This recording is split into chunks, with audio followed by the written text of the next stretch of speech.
Hello, hello. We're coming back early for round 3 of the Invitational. It's down to 4 players total, so they're a bit eager to start because it's a long day.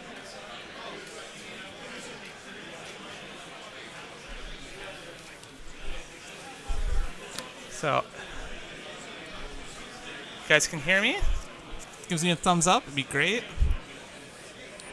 Otherwise, we have, in this matchup, we've got Jacob Brandon with Cruel Boys versus Tom Guan with his Zombie Menace. Caleb, who just played last round, is currently playing Anthony Lawrence, so it's Zinch versus Slanesh. And I am pulling up the list.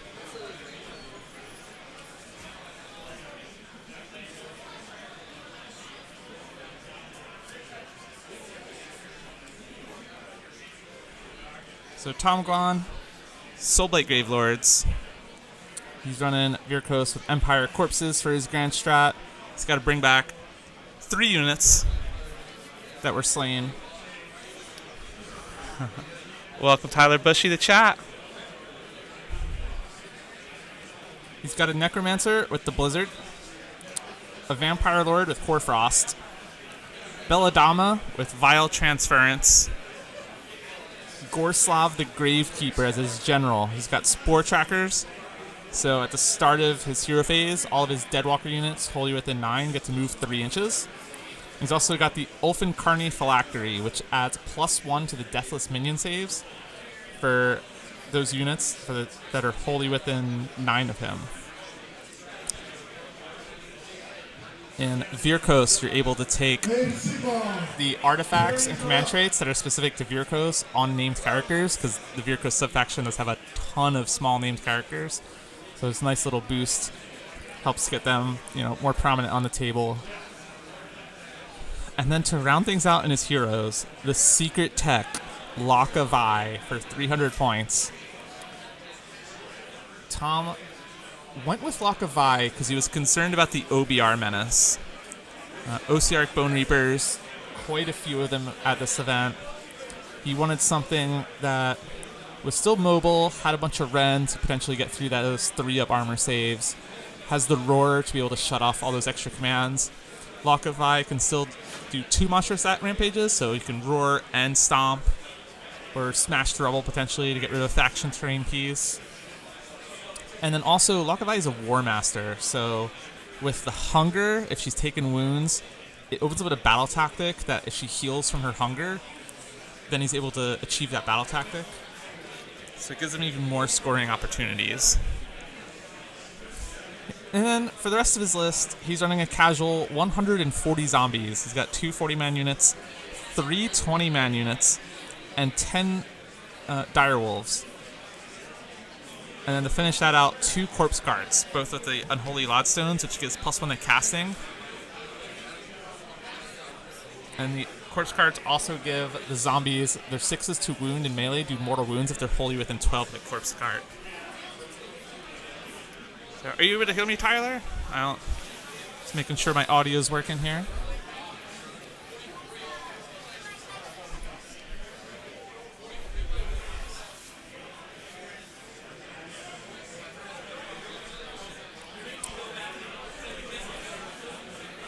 On the other side of the table, we've got Jacob Brandon with Grinnin' Blades, Cruel Boys. Not one you see all the time. Let me check.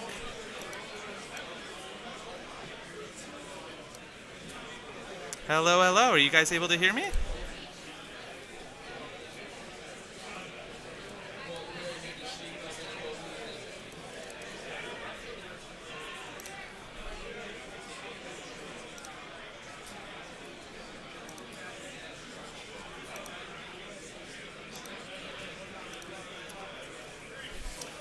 Testing my audio. Loud and clear, perfect. Were you able to hear the opening bits, or do I need to go back through the list?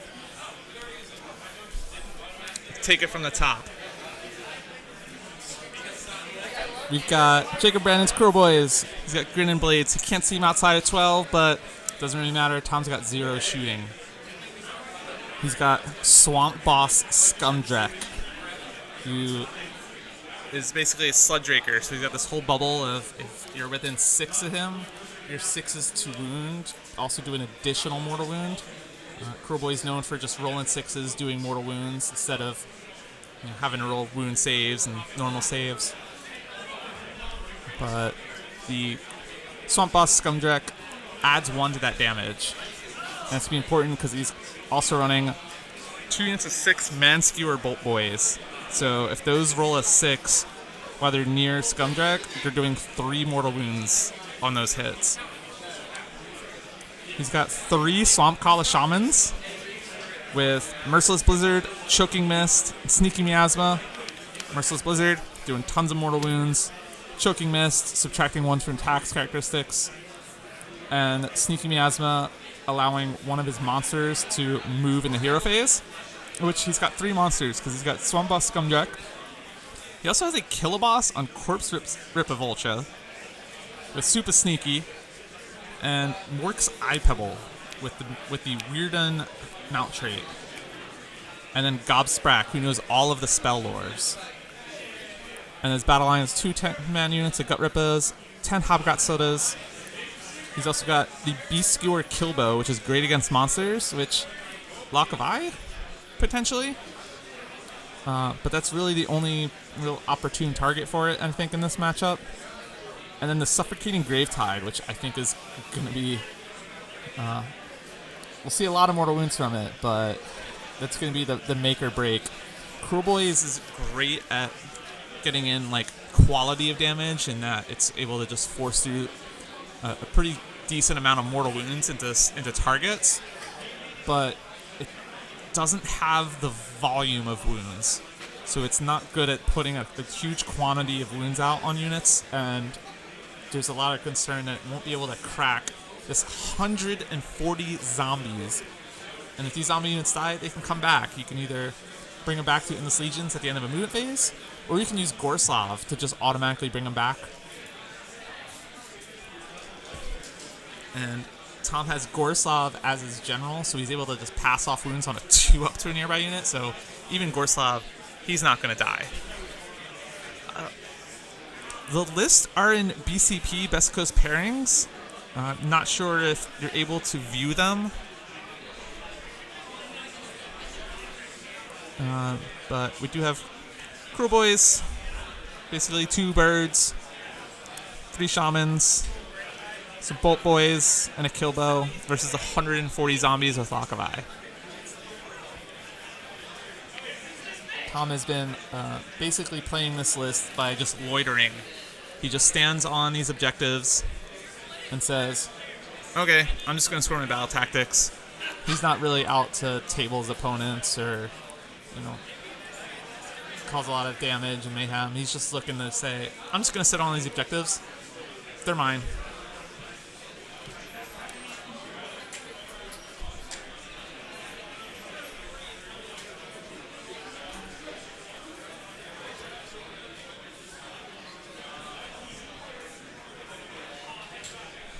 And the current battle plan, I believe, is limited resources. So this is your standard hold 1, hold 2, hold more. And then a battle tactic, potential 5 points a turn. But with a catch of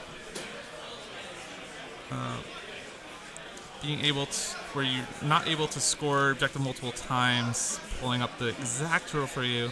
When a player gains control objective, they start to siphon Meltwater from it. After scoring points, if the player whose turn it is controls an objective that they controlled at the end of their previous turn, they have siphoned all of Meltwater from their objective, and for the rest of the battle, they cannot control that objective. So it might potentially come back to bite the zombies, where they won't be able to control these objectives 2 turns in a row, otherwise they won't be able to control them anymore for the rest of the game. So it's kind of a mission where you want to take control objectives, score it, and then potentially let your opponent gain control of it for a round, so that way you can rescore it multiple times. So we'll see if that's able to keep the score close in Jacob's favor.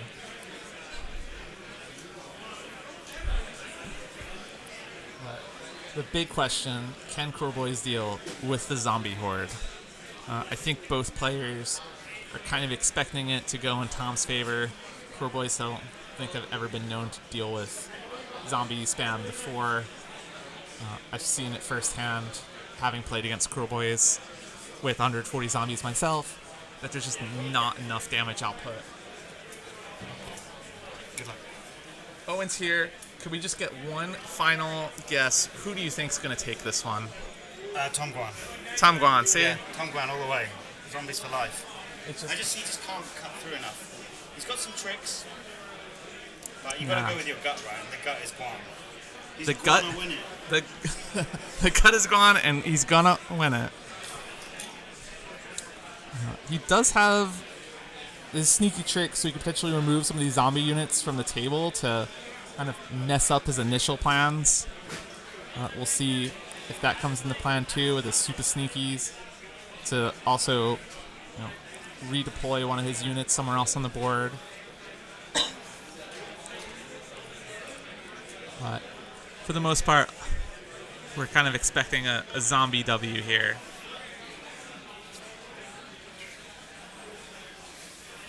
And here we have Garrett Thomas, the most cheery of refs.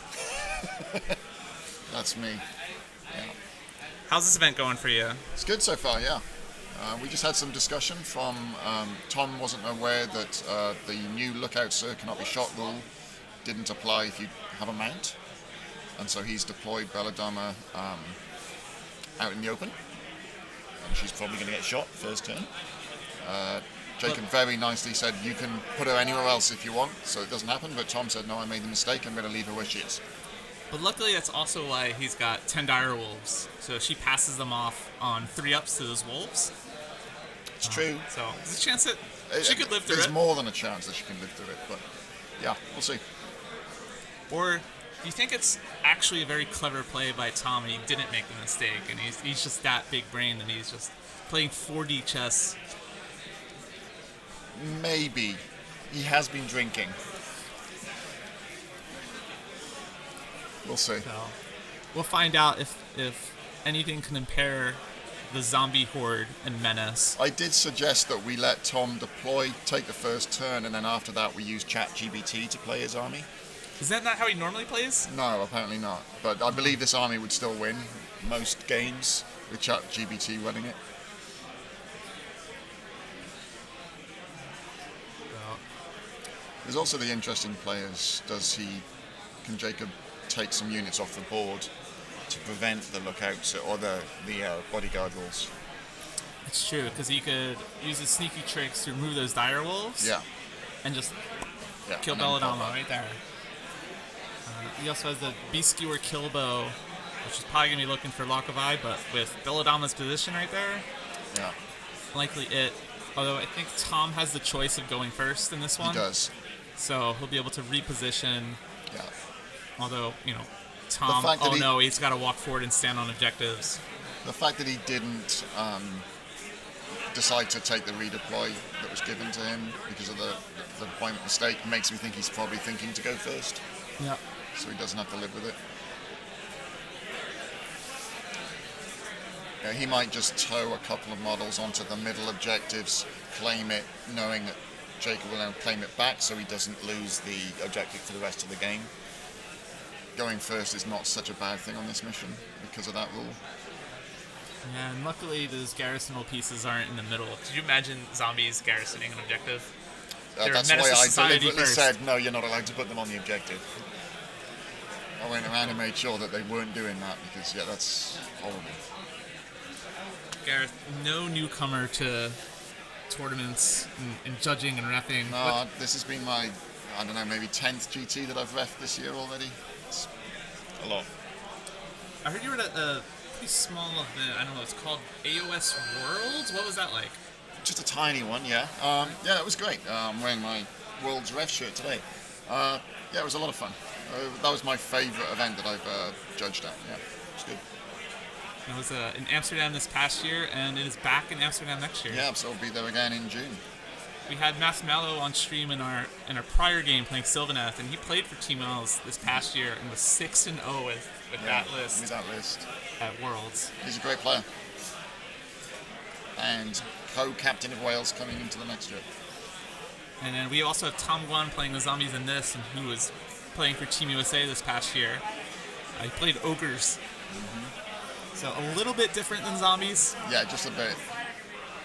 but still likes to just loiter around objectives. This might be the most Warhammer I've seen Tom play, just because some of these games do take a little bit longer with that many bodies. He normally is like a 20 minutes and done kind of player.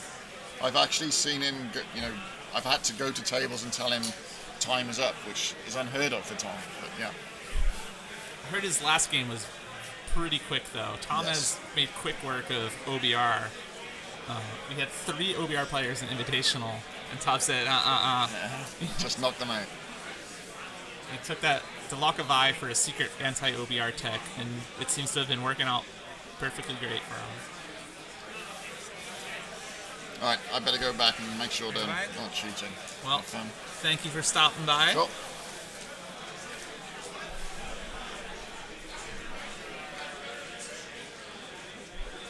All right, any bold predictions in our chat? Who do you think's going to take this one?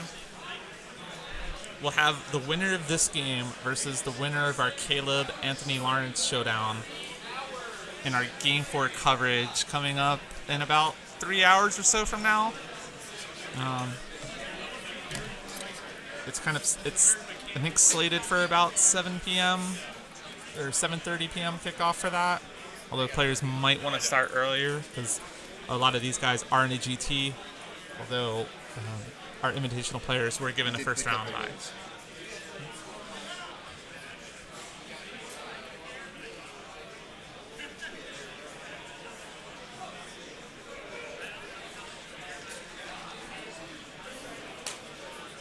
So, a lot of zombies deployed off the table in the grave. Tom's able to pop them out of grave sites, which are those kind of metal coins. There's a handshake. And we'll be getting into turn 1, expecting it to be Tom taking first, but let's see, we might have Jacob Brandon going first here.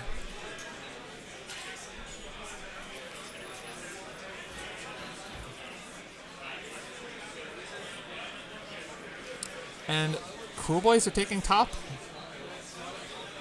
Their battle tactic, take that. So they're looking to do 10 or more wounds this turn without taking more than 10 wounds back. Which, when you have this much shooting, relatively simple to do. Those players are on their primal dice. Getting that primal power.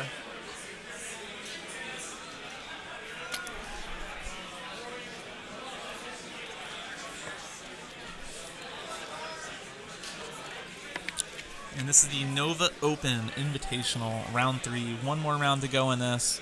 We do have a doubles event and an RTT going into their round 3s.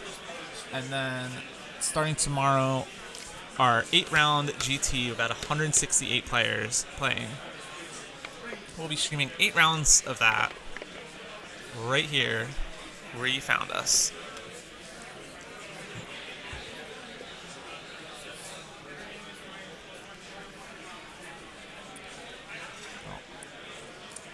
Jacob Brandon has taken Cruel Boys in an Invitational to 2-0, which is a huge feat. Everybody in this Invitational is a top-tier talent player. And for him to already be on 2-0 with Cruel Boys, and in this economy, especially with, he's got 2 birds. So they've absolutely been the word today.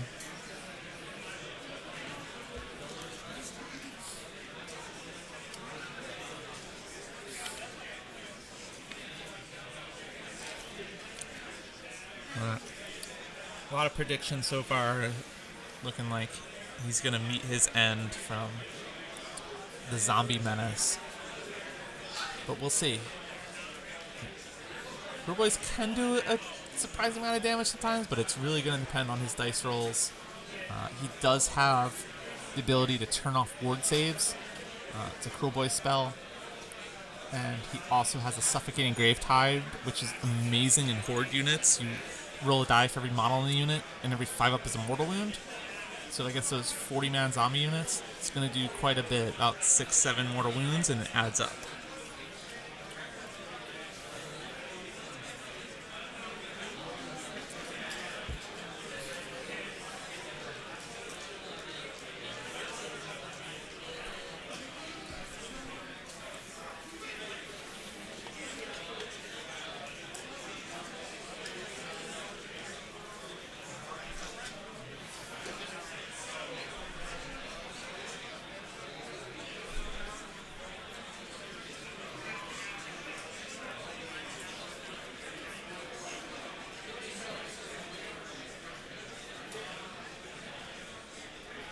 So I think Jacob's really going to be looking to get that Belladama off the table if he can.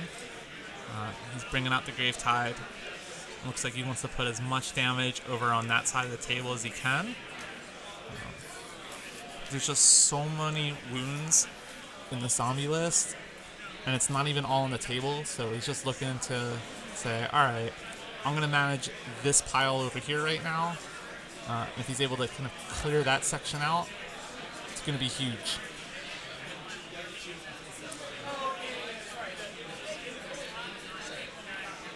So we'll likely be putting the Grave Tide into the wolves. There it is. We might be able to put it in the zombies. Get some more mortal wounds, but if he wants to deal with Belladama, we can pass off more wounds to the wolves on 3-ups. Tom making things quick and easy, just rolling the same dice for his ward saves and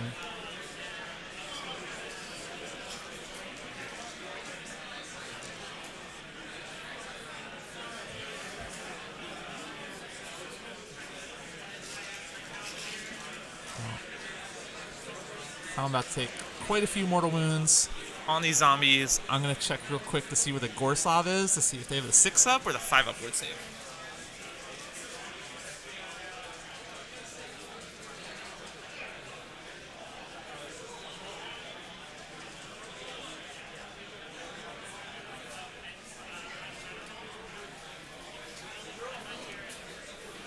So the Gorslav is on the left-hand side next to Lock of Eye, so all those zombies and wolves on your right-hand side, in your Belladama, they only have 6-up word saves.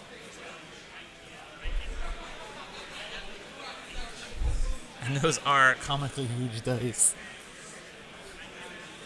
But those are the perfect dice to roll on a stream. It's real easy to see. You might not even have to put on your glasses to see those dice.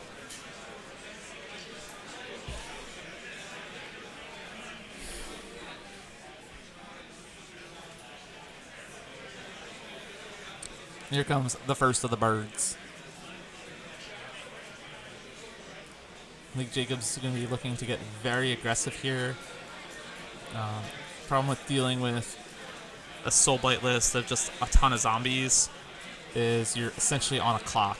You're only able to do so much damage a turn that if you sit back too long, you might not have enough turns to get all of that damage through. So he looks like he's getting super aggressive here with both of his birds. He's got a Corpse Ripper Vulture with his boss on it, and then he also has Gobsprack on the other one. So the quicker you can start removing these units, provided that these summonable units will be able to come back at half strength, but that's better than full strength, right? So even looking to get his Swamp Boss Scumdreck up.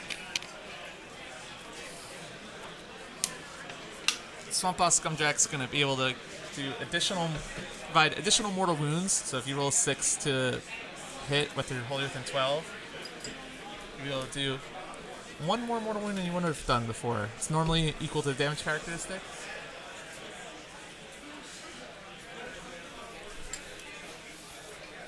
Also, Tom doesn't have any shooting. The only shooting he has is like maybe some spells, right?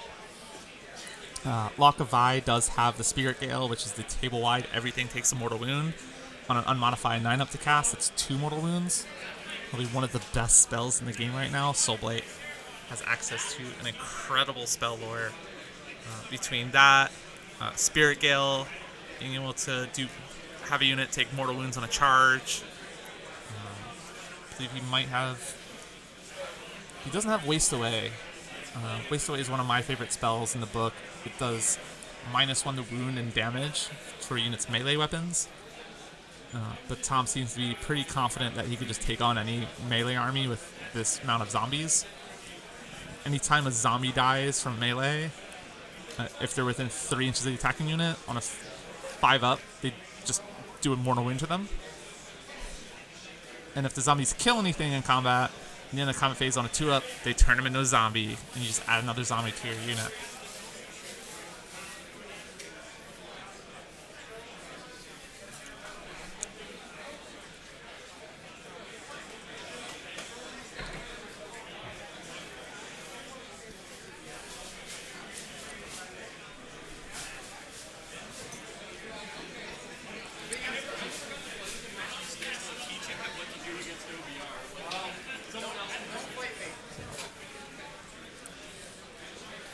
Curious to see what Jacob can make happen right now.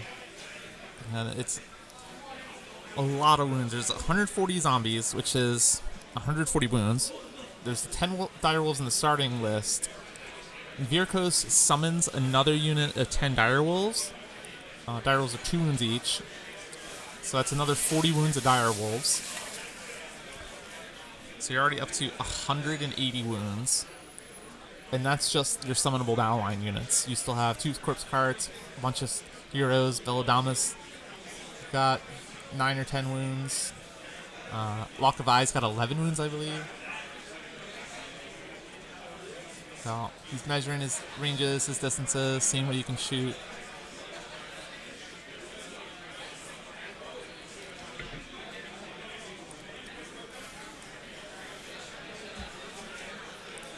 The zombie units all the way in the bottom left are going to be within range of his general, Gorslav, so they'll be able to move 3 inches in the hero phase. Zombies normally extremely slow with a 4-up move. Be able to get 7 inches of movement out of them, then charge. Still not the best. I don't think he's going to be looking for a charge with them turn 1. They're still so far back. But he will just probably get himself up there, short up that objective. He does have quite a few zombies in the grave to be able to pop out wherever he wants them, 9 inches away.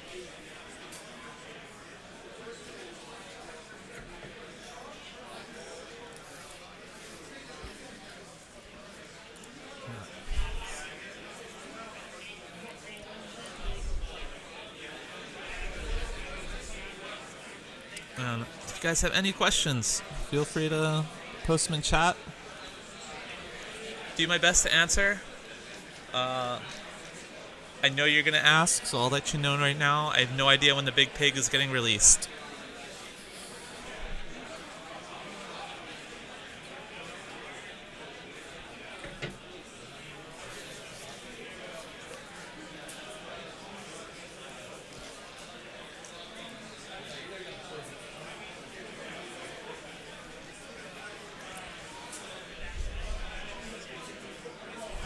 No, it's all anybody wants is the Big Pig and Battleline Doom Wheels. And right now we have neither of them.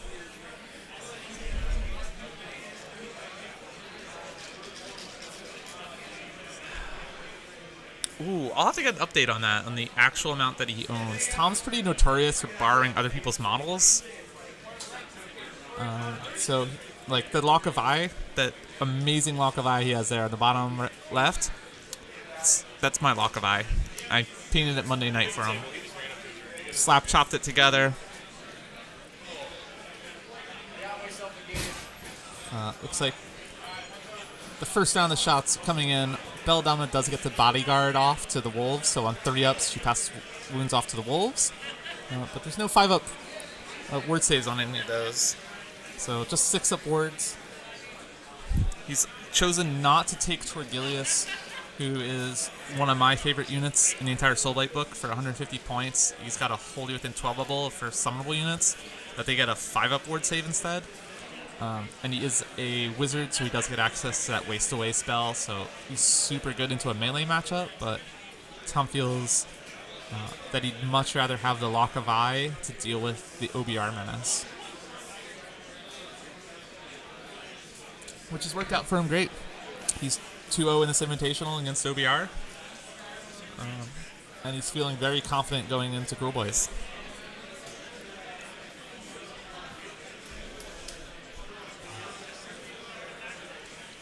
From what I've seen of Tom Zombies, they seem to be on circles, so he's not quite ready for the old world. And that's right. Neither player here choosing to use a clock. Tom's last game was over relatively quick. I think both of these players played for less than an hour last round, so they've been sitting around. We started this round a little early because they were itching to get rolling. It is a very long day for them. 4 games potentially. This is their game 3, and then the winner of this will have to play a game 4 today. And then there's still the entire 8-round GT, and both players are, phenomenal players with great lists. So I would expect that they're able to go deep into that field. And even if they don't, everybody has a chance here to play 8 rounds at Nova Open. So they'll have the traditional kind of top 8 cut pod. Well, then everybody else that wants to keep playing on after round 5 will be seeded into their own pod of similar kind of skill level. Make sure everybody has a fair shot.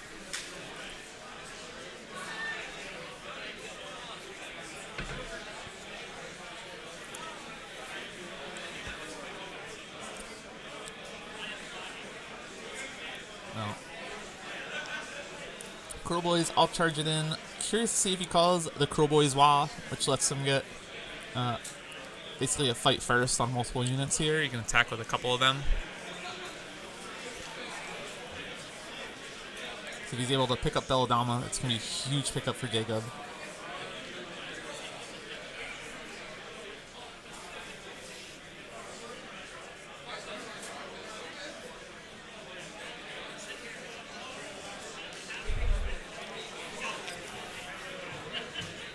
Could you imagine a Curl Boys versus Slanesh final in the Invitational? It'd be amazing, wouldn't it? We'll see if Jacob can make that happen.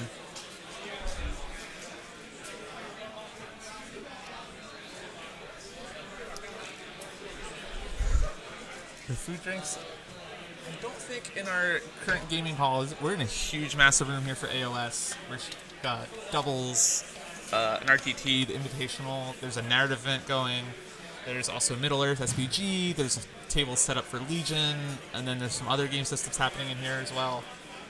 But I think downstairs from us, there's food in that hall near the 40K. The 40K room looks absolutely insane. I was in there briefly last night to take a look, and it looks absolutely incredible in there. Not envious at all.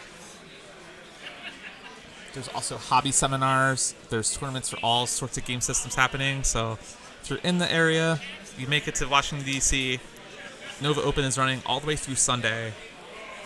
And if you want to get in, there's still tickets available.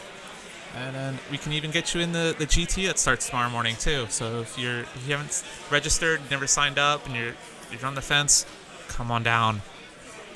8-round GT starting tomorrow. 8 rounds! With about 168 players registered for it.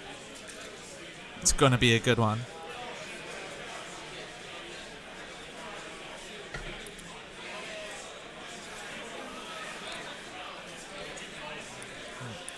But ton of aggression right out the start from Jacob, sending all of his monsters in. He knows he needs to get as much damage out each turn as he can. He cannot afford to sit back and let Tom just take the entire table of zombies, because he just doesn't have the damage output to deal with 140 zombies. So being hyper aggressive. If he's able to kill Belladama too, it's huge, because Belladama has a Worst Girl spell that she's able to do D3 mortal wounds to a unit within 18 inches. And if it kills any models, she can summon a new unit of Dire Wolves equal to that many models. And there are a unit of 10 Hobgot Slittas that are 1 wound each, 2 units of Gut Rippas that are 2 wounds each, and 2 units of Bolt Boys that are 2 wounds each. So doing D3 mortal wounds to any of those units you could kill a model, summon a direwolf within 3 inches of that unit, and tag a whole bunch in combat. Who's casting? None other than Emma Mangles. You can find me at this website called now called X, formerly known as Twitter. My tag is yes no something. I did have Owen Jackson on with me last round, co-commentating the Caleb Walters versus Matthew Davies, also known as Math Mallow. If you are just tuning in now, you're going to want to go back and watch the Caleb versus Math Mallow game. It was Zinch versus Sylvaneth, and it was absolutely incredible. Came down to turn 5. I'm hoping my voice lasts all 4 days. I've got 12 rounds of coverage to do, and this is only game 3. So I've got 1 more game today, and then we've got 8 more rounds. So if I run into you tomorrow or Saturday, might not talk much. I might try to be conserving the voice a little bit.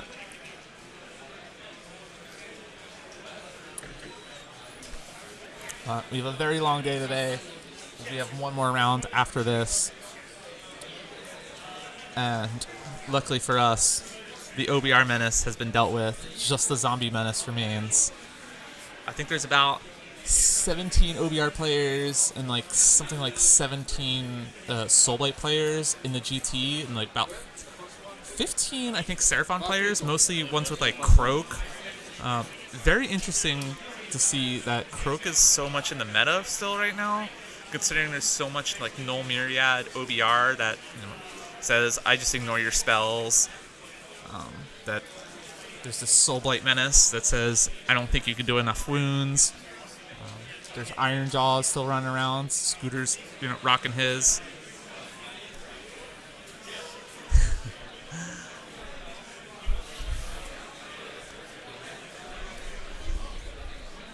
Oh no, another filthy OBR punk in the GT. Just gonna ring in shame. So, if I have my hot take is I don't expect really an OBR player to take the GT, and if one does, it's probably gonna be Gavin. Gavin Geiger is playing in the GT. Did not play in the Invitational. He's exploring the Washington area. Almost said Philly. It's my city. Love it. But he's exploring DC. There's tons of museums, tons of landmarks. So he's taking the day to just explore, see the sights. I think he's gonna be out tonight. I heard some of these venues are more interesting to tour at night, but I'll probably end up going to bed myself. But Gavin is running OBR. He recently won a GT out in Southern California with OBR. And it is interesting to see Sons of Bahamut back in the meta. Well, I don't know in the meta, but we're starting to see Sons come back. They disappeared for a while. Everybody found out, I can do enough damage in my list to deal with Sons, but they're starting to pop up again. And I love it. I love just seeing a variety of armies and lists. So, the more variety, the better. I think Anthony Trentinelli is our only Flesh Eater Court player. He played Slace of Darkness in the Invitational. He won his first game, but then I think it was Jacob Brandon he played round 2, and Jacob Brandon put down the Slace of Darkness.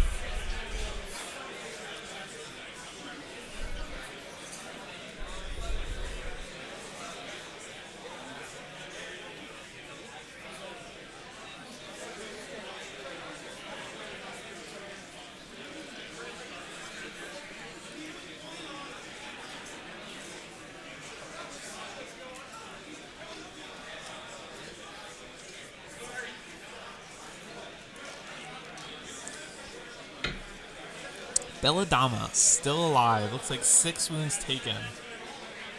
Oh, more than that. 7 wounds taken. Not enough to kill her. She does have the hunger, so she can heal up to 6 wounds in the combat phase, depending on how much she does. Now Jacob, if he takes 10 or more wounds back in this combat phase, he will fail his battle tactic. So if Belladonna is able to make things happen here, and those zombies are able to put some damage into that bird, there's a chance he fails his battle tactic, which is going to be huge. He went very all in trying to kill this Belladonna. Didn't quite shake out.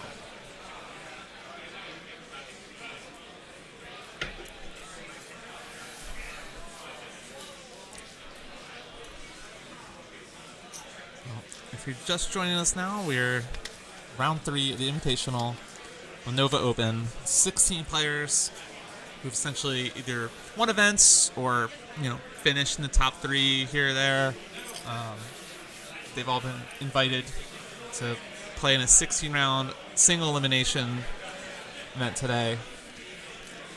And we are down to our final 4. This is round 3 with Tom Guan versus Jacob Brandon, Soulblight versus Cruel Boys. And on our other top 4 right now, we have Caleb Walters on Zinch. Caleb won the Nova Open GT last year, went 8-0 with his Zinch, and he's playing against Anthony Lawrence, all the way down from Boston, with his Slanesh army. Anthony won the Ironwell GT back in June up in Boston. There's a stream of that on the Wicked Dicey channel. We even had Anthony on, I think it was round 4 of that, and he was playing Slanesh there. Anthony Lawrence just beat Scooter Walters in round 2. Yeah, good afternoon, Jacob Berry. Owen Jackson has gone to go explore. He was kind enough to join me after his round 1 loss to commentate for round 2. But he does have, I think, some dinner plans tonight. Didn't want to commit to commentating the whole round.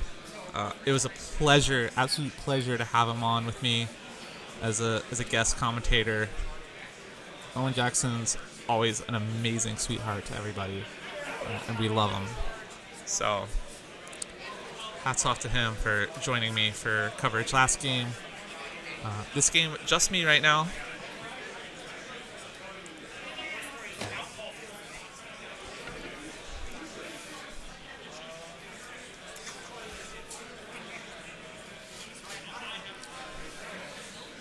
We'll see if we possibly get Tom some help on there.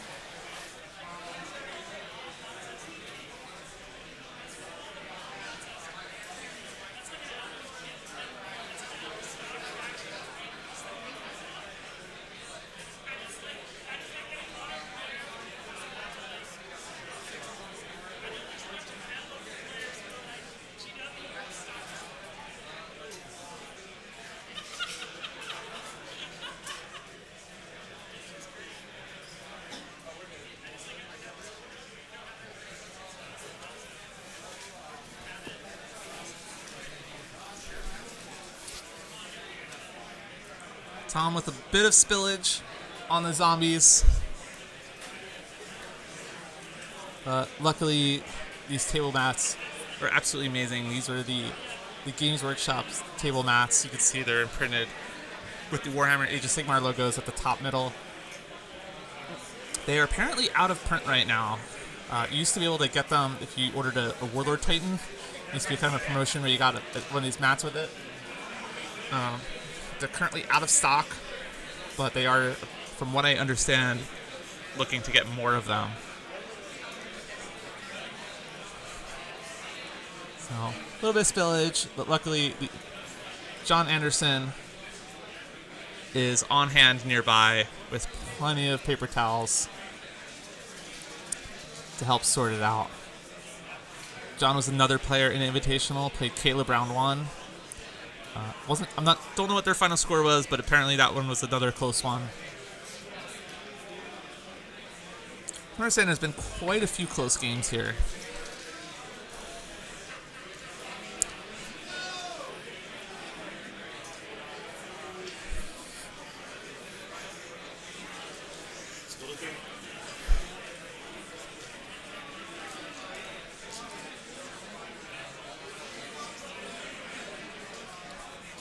Oh, Zombie's doing a couple wounds. Back to the bird. You still the word. And I'm going to get an update from the table as to which bird is which, because one of them is Gobsprak. The other one's not. Maybe we'll even get John on for a couple words, too, about the spill.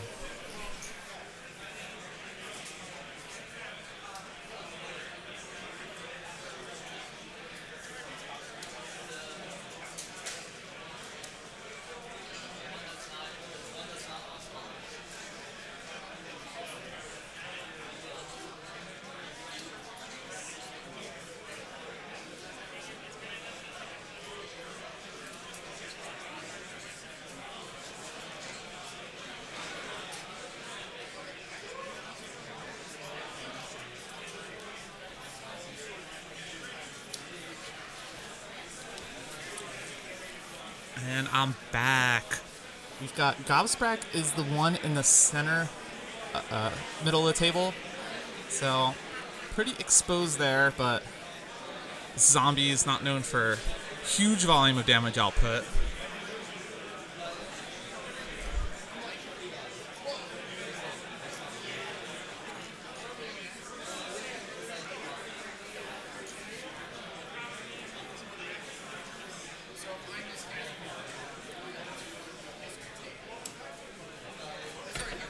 And unfortunately,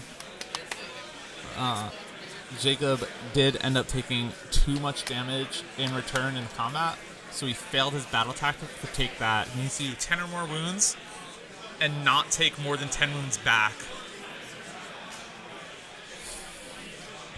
He was really hoping to pick up Belladama there with his Wah, and Belladama survived.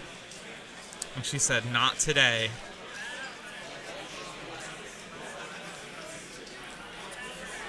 And Tom's Beverage also said, "Not today either." So we had a bit of a spill. Tom has unbound the Gravetide.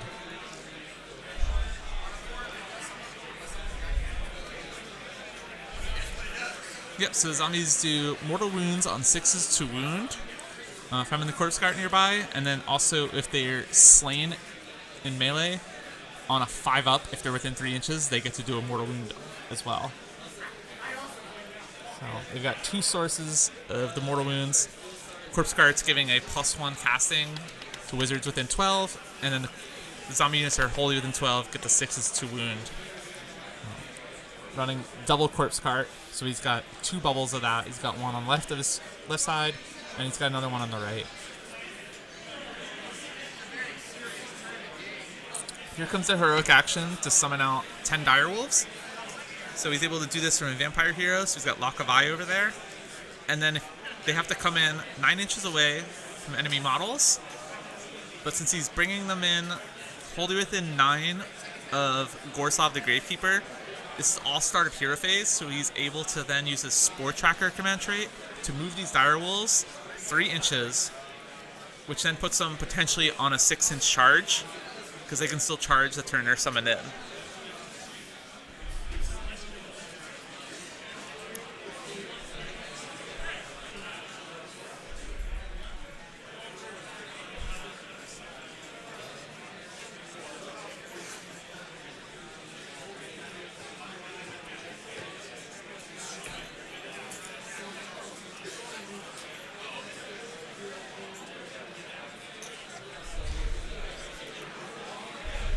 So direwolves can pile in from 6 inches, but since they have to be summoned more than 9 away, even with a 3-inch move, they'd still technically be outside of 6, so they would not be eligible for that pile-in, so you'd have to charge them.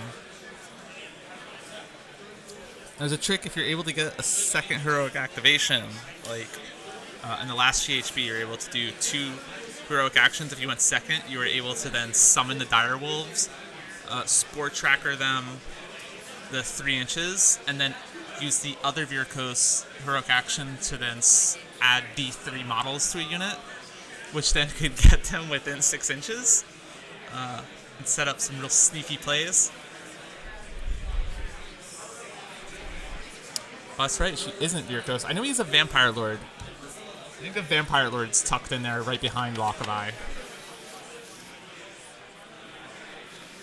Yeah, it's kind of a world first, Lock of Eye on a table. You don't really see it that often.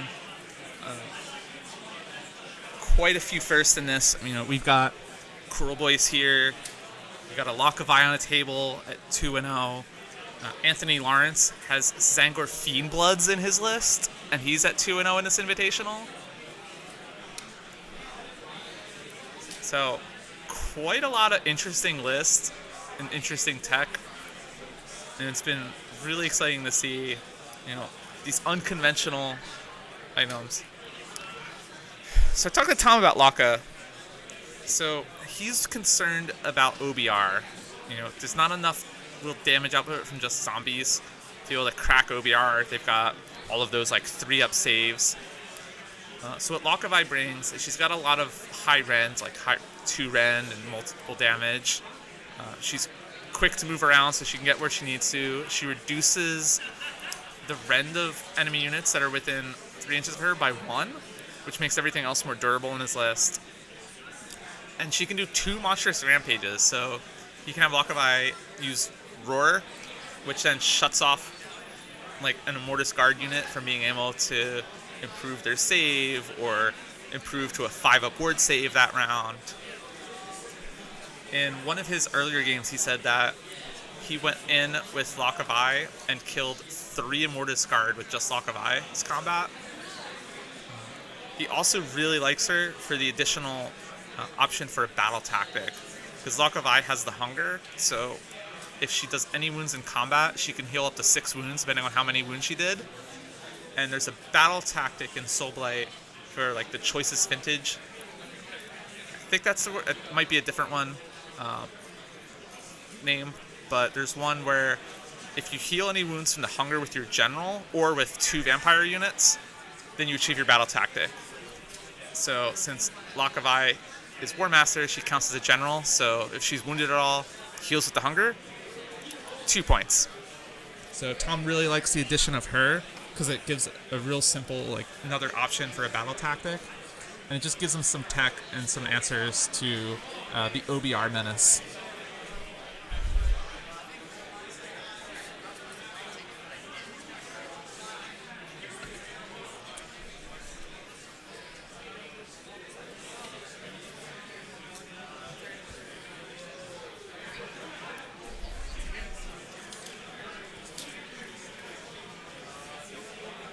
Yeah, but I did have some of the same questions for Tom when he first asked me. The chat kind of went, do you have a Lock of Eye I can borrow? And I said, Tom, I got to see this list. What the heck are you doing with a Lock of Eye? And then he sent me this list, and we talked it through, and it made sense. Tom playing a very different zombie style than myself. He likes to be a little bit more aggressive in your face. He does have the Gorslav, so he does overextend a little bit. He is able to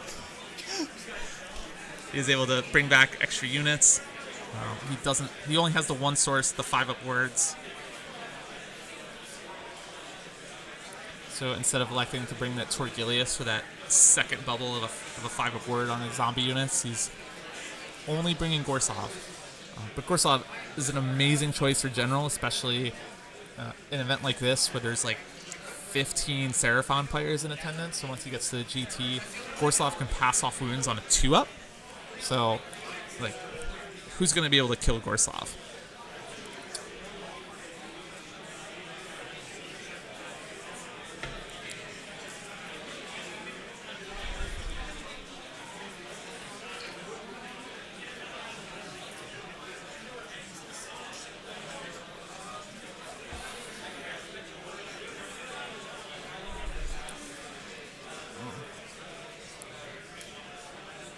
Hope everybody's enjoying the coverage so far of the Nova Open Invitational. And we have one more round after this. This is round 3. Down to 4 players left. Winner of this moves on to round 4. 8-round GT starts tomorrow. We'll have coverage right here 3 rounds tomorrow. There's 3 rounds on Saturday, and 2 rounds on Sunday.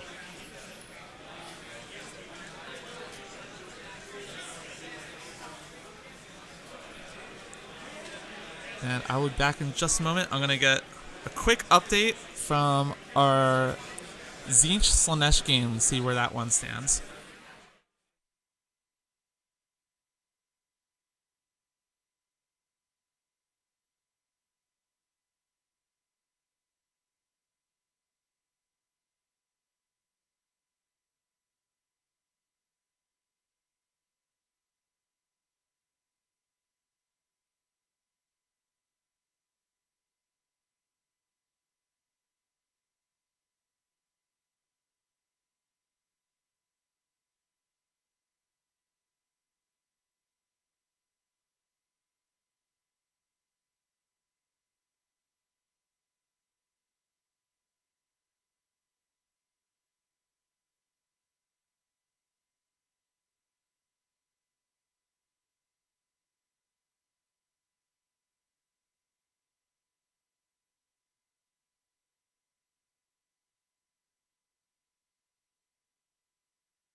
And I'm back with some updates. So Tom has chosen the finest vintage for his battle tactic. So he's going to kill a hero with a vampire unit. Setting up for, looks like Belladama or Lock of Eye to get into something. Update from our Slanesh Zinch game. They're pretty much just getting started now. Our Cruel Boys Soulblight game, they were so eager to get started because both of their games last round ended very early. So they've pretty much been sitting for like 2 hours just kind of waiting for their next round. Whereas the Slanesh game and Slash player and Zinch player from last round both went all the way to the last minute. So they played full rounds, took advantage of having a nice 30-minute break or so. Looks like they took some time with deployment, but they do have the TO sitting at that table. Keep an eye on there. And we do have the legendary Gareth Thomas sitting at this table, making sure everything is perfectly above board, which we don't expect there to be any issues. All these players, wonderful sportsmanship. And if you're just joining us, welcome to the stream.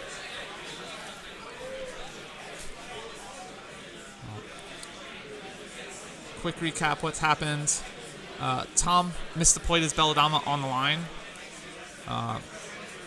not realizing that he could potentially have the Dire Wolves picked up with a dirty trick, and then just get shot off the table. Didn't realize that Lookout Sir didn't apply to units that had a mount, so he thought he was completely safe. Jacob, again, being an absolute sport, gave him the option to change up his deployment. Say, if you want to, redo that from somewhere else. Top said, I made the mistake. I'm going to live with it. We're going to play on. Both showing absolute tremendous sportsmanship. Jacob decided that he needed to take advantage of that opportunity. So we needed to make a big play there because Tom has so many wounds in his list. Cruel Boy is not known for their high damage output. So he full sent in both the birds. That's Gobstrack in the middle. That blank base right there is a Kill Boss on Corpse Rip-a-Vulture. And then he's got Sluddraker Drek, or Scumdrek, I believe his name is. He sent all of them in to try to kill Belladama. Left her on like 3 wounds left. So didn't kill her, but killed the 10-man Direwolf unit and like half the zombies, but failed his battle tactic. So currently 3-0 Jacob after just the top of 1. We're in Tom's bottom of 1 now. He's now bringing on some of those zombies from the grave. Tom has 2 units of 40 zombies and 3 units of 20 zombies in his list for just a small 140 zombies. And Jacob Brandon running Cruel Boys, which you don't see very often, but he's got a double bird, Gobsprack, Boss on a bird, Swamp Boss Scumdrak. He's also got 2 units of Gut Rippas and a unit of Hobgot Slittas for battle line. So for every Gut Rippa unit, you can take 1 Hobgot Slitta as battle line. He's also got 2 units of 6 Bolt Boys and a Beast Skewer Killabow. So the very long range, like monster killing bow. And then he's got 3 Swamp Kala Shamans, 1 for each of those. So the Swamp Kala Shamans can, in the hero phase, pick a unit within 3. Instead of just doing mortal wounds on 6s, they also do their mortal wounds on 5s as well. So he's got 1 for each of his Bolt Boy units and 1 for the bow too. Or alternatively, he can give them to one of his melee units before he sends that in. I'm seeing quite a few Crow Boys lists pop up over the last month.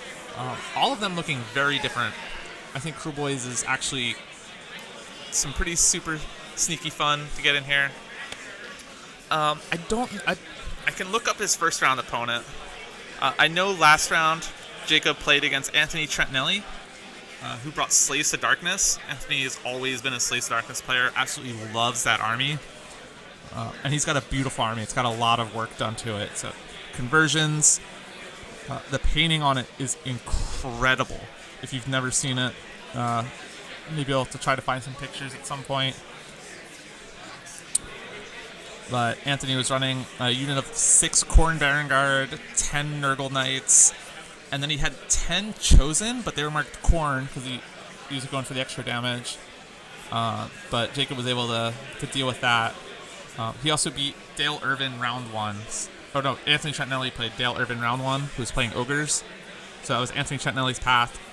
Beat Dale Irvin's Ogres, then lost to Jacob Brandon's Crow Boys. Jacob Brandon played Owen Jackson round 1. Owen was running Beast of Chaos with a Be'lakor, 9 Bulgors. Owen then joined me on commentary last round. So if you haven't seen it, you're just joining us. I highly recommend our round 2 game, which was Caleb Walters playing Tzeentch and Matthew Davis's Sylvaneth. Caleb Walters won the Nova Open GT last year with Tzeentch, and Matthew Davies went 6-0 at AoS Worlds this past year with Sylvaneth. So they are both absolutely masters of their faction, and they absolutely put it on show last game, and it was an absolute treat having Owen co-commentate with me on that one. Tom Guan, his win path was essentially just getting rid of the OBR players. So he played Michael Rausch, round 1, OBR. That I saw a couple of glimpses of that game, and it was just looking rough. It was just not enough bodies in the OBR list to be able to even contest an objective. At one point, I peeked over, and on all of the objectives, I think they were playing the 4 objective mission. He only scored 1 objective on the 1 turn I peeked over there because there's just so many zombies on the table. So Tom beat OBR round 1. And then round 2, he played Alex Cosgrove, who beat Jawan Noah Singh and his Beast of Chaos round 1 by 1 point. That was such a close game. I saw the end of that, and it came down to a Be'lakor died and allowed him to score the point, and that was game. And Noah said, that's it. 1 point. So Noah just getting barely beat out by OBR. But then Tom Guan beating another OBR player saying, you know what, I brought Lock of Eye. I solved it. So Tom 2-0 against OBR. Now playing against Cruel Boys. A little bit different than OBR. Just a little bit. And then Jacob Brandon beating Owen Jackson's Beast of Chaos. And then Anthony Trentinelli's Slaves to Darkness.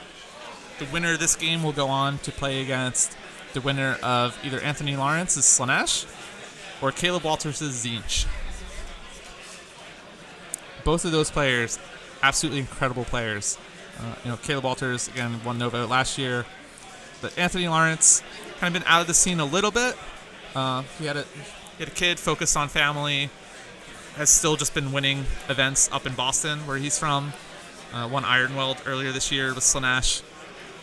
He's no stranger to the competitive scene. He even played at Worlds in a prior year, so he's a Team America veteran player himself. He finally was able to make it out of Boston, came down to Nova, and I'm expecting him to go pretty far with Slaanesh.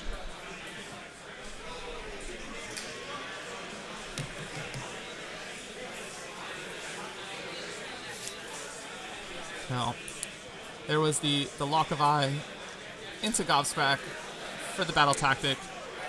Finest vintage, killing a hero with a vampire unit, which is going to be a huge blow. I think Gobsprack is a pretty important piece in this matchup, mostly because Gobsprack has all of the spell lore from the swamp lore, and one of them, Sneaky Miasma, you're able to pick a unit within 12, and they no longer can take ward saves. So it basically makes Gorslav kind of irrelevant. Like, you can go, I really want to kill that one unit of zombies, turn off their ward save, and then you just shoot some bolt boys in there, and you just say, all right, pick up, I don't know, 12, 15 of those zombies. Since it's shooting, they don't splash back any mortal wounds. But he no longer has access to that, because on he's only got the 3 wizards left, which know, off the top of my head, Blizzard, Choking Mist, and Sneaky Miasma. So, no longer has the nasty Hex.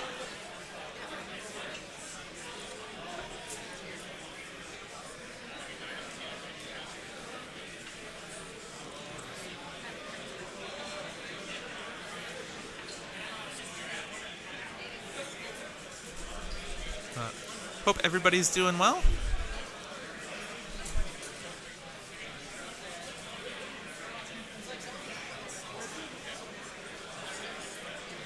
I believe we just had a priority roll. Jacob's going to be measuring, and I think we might be going into Crowboy's top of 2. But let's get that information, make sure we get a score update as well.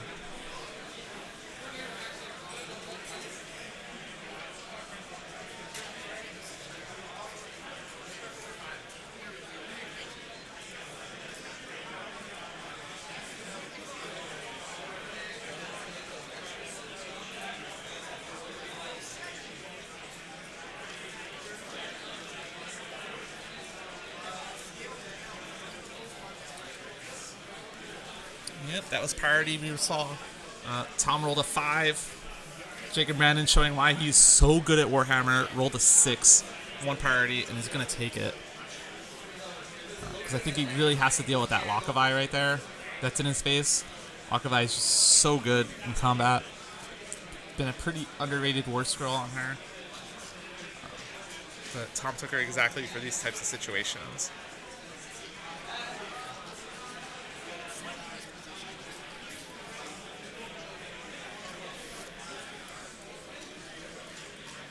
Score's currently 3-4. Jacob did fail his turn 1 battle tactic, and then Tom was only able to score hold 1, hold 2, but not hold more. Luckily, the final score, not as important in this. It's all single elimination, so it's not like a GT where they're going to end up, the loser's not going to be playing another game. It's just all single elimination. So even if they want to hold it close, the loser will be eliminated. But we're all winners here because we're at the Nova Open GT, and you found the stream if you're watching, so you're a winner too.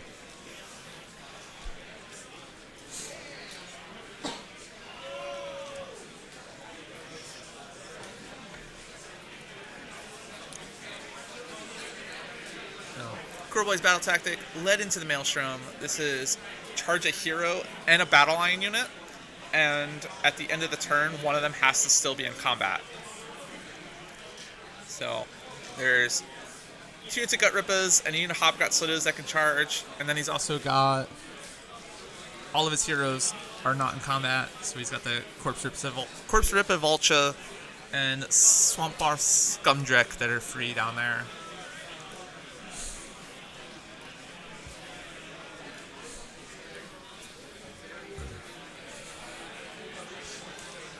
And I'll see if he's going to fully commit to killing Belladama this turn or not. I think with the amount of, what he committed to her last turn, it might be important to kill her.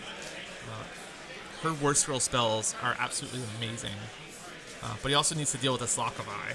So there's 2 big pieces that he can potentially pick up this turn. We'll see if he gets either one of them. So Belladama, what makes her important is 2 War Scroll spells. One is that Lycan Curse that you can turn models into dogs, so you could potentially, turn your Bolt Boys into wolves, and then they can't unleash hell, and you can charge zombies into them, and, really delay them and hold them up. But with Grin and Blades, you can't see them outside of 12, so a bit of counterplay there. The other War Scroll spell, though, is Under the Killing Moon. So it's this big aura of 24 inches that if you're wholly within it, your 6s to hit generate an additional hit.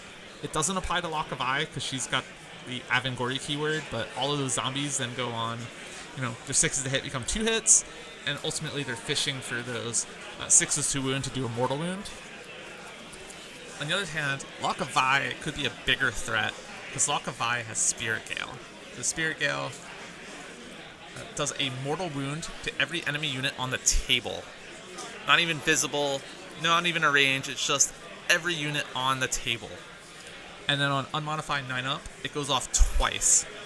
And he's got a lot of units of like Bolt Boys, he's got this Kill Bow, he's got 3 Swamp Kala Shamans. So if you get Spirit Gale off a couple times, especially on a 9-up, all of that's just going to die. So if he's able to just remove the Spirit Gale from the table, he's going to feel a lot more comfortable. Now the key thing in this matchup is scoring objectives twice means you cannot, if you score them back-to-back, you cannot score them again.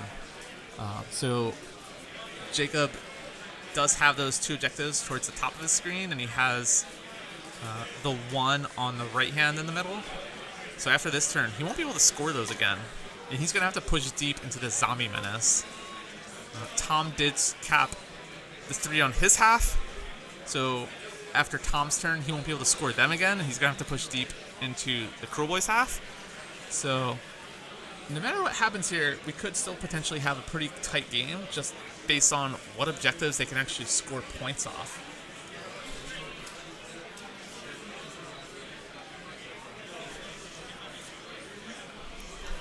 Who knows? If Cruel Boys can take out zombies here, it would be amazing. If anybody is going to do it with Cruel Boys, my money is on Jacob Brandon.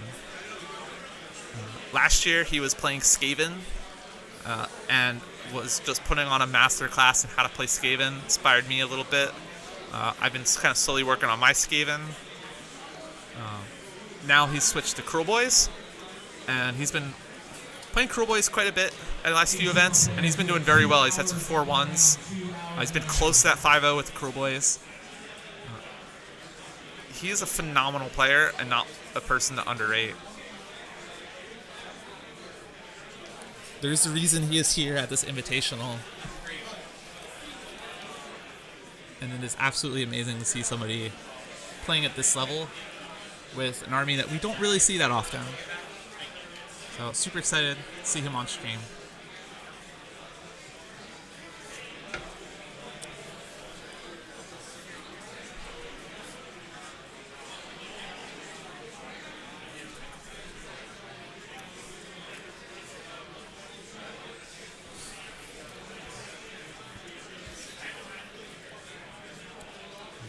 Yeah, and he's not even just a great player, he's solid all around.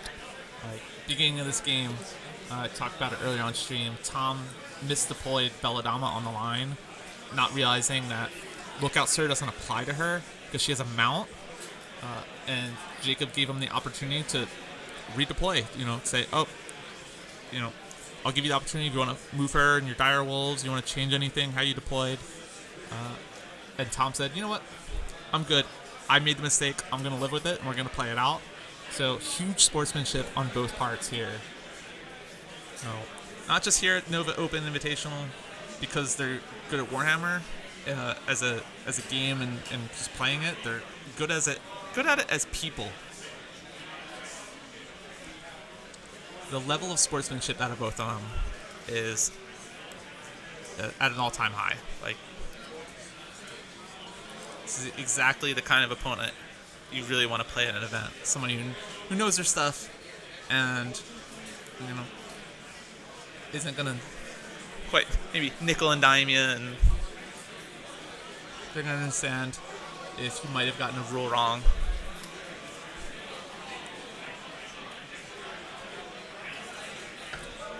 But let's see, Jacob's got his work cut out. Because I think after these next 2 turns, they're going to be looking to push deep on the other side of the table to score their opponent's objectives.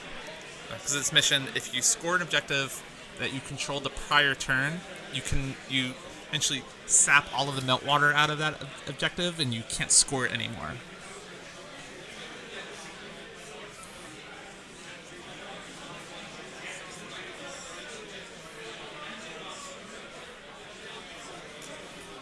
So, it doesn't matter how many zombies you have on objective, if it doesn't count for anything, the zombies aren't doing anything. But we could see the problem of Jacob needing to push into Tom's objectives and not being able to score them because there's just so many zombies on him. Tom already with a 1-point lead. But 1 point might not be enough.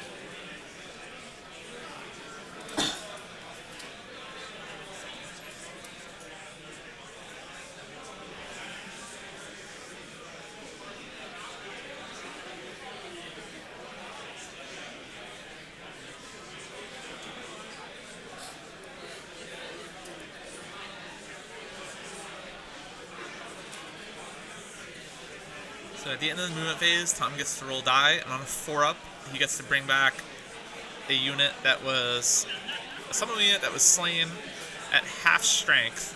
He gets to bring them back holier than 12 on his grave sites, 9 away from his opponent's models. So Tom's looking to see where he could possibly fit some zombies here.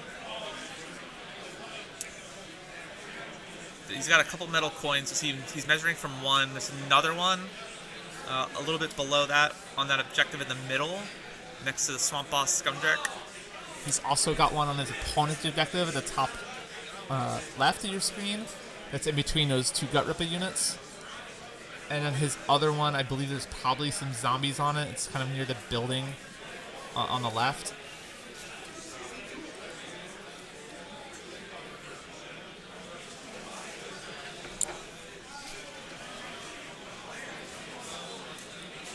So, Jacob lending a hand, giving him the 9 inches from all of his models, helping out measure where Tom can fit these zombies. Because this is going to be another new threat that he's going to have to contend with. Because they can't move, charge, pile in, do any kind of movements on the turn that they're summoned in. But Tom does have next turn because it's top of 2 Cruel Boy's turn. So if he's able to bring these zombies out there, then on Tom's turn he'll be able to move them onto that objective. Looks like Tom is deciding not to put them there because there is a bunch of shooting threats here from the Cruel Boys. So Jacob could potentially put some shots into them. And when they're that far, they might be out of range to be inspiring presence. So they might have to take Battle Shock. Zombies do have a bravery of 10. But if you kill enough, you could force a Battle Shock, and more can flee. So instead, he's looking to shore up his home objectives there. I think he's realizing that the position that they're in, that this could come down to kind of a split table scenario where both players end up scoring their home 3 objectives 2 turns in a row, and are then forced to have to push into their opponent's territories. And Tom is very confident that he can just score 5 battle tactics. He's got a script. He's got it memorized. And with a 1-point lead already, if it just comes down to battle tactics and grand strat, Tom wins the game because of the 1-point lead. So, pretty confident that he's able to just score his battle tactics and just deny objectives. And if he's able to do that, there's the win.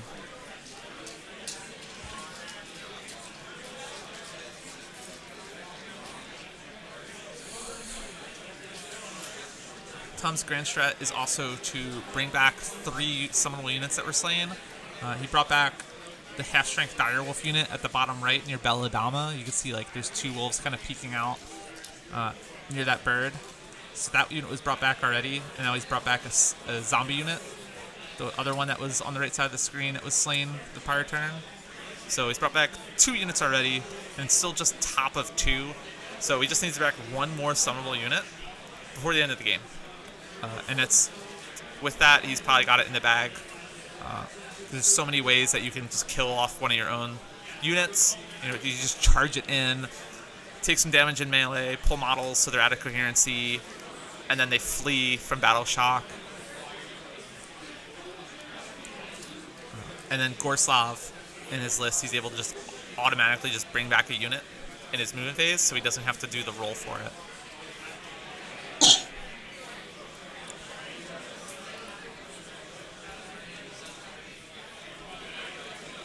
So, essentially, Tom has his Grand Strat in the bag.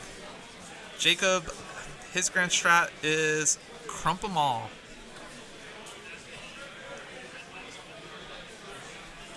Which I'm going to take a look, see if I can view this Grand Strat real quick.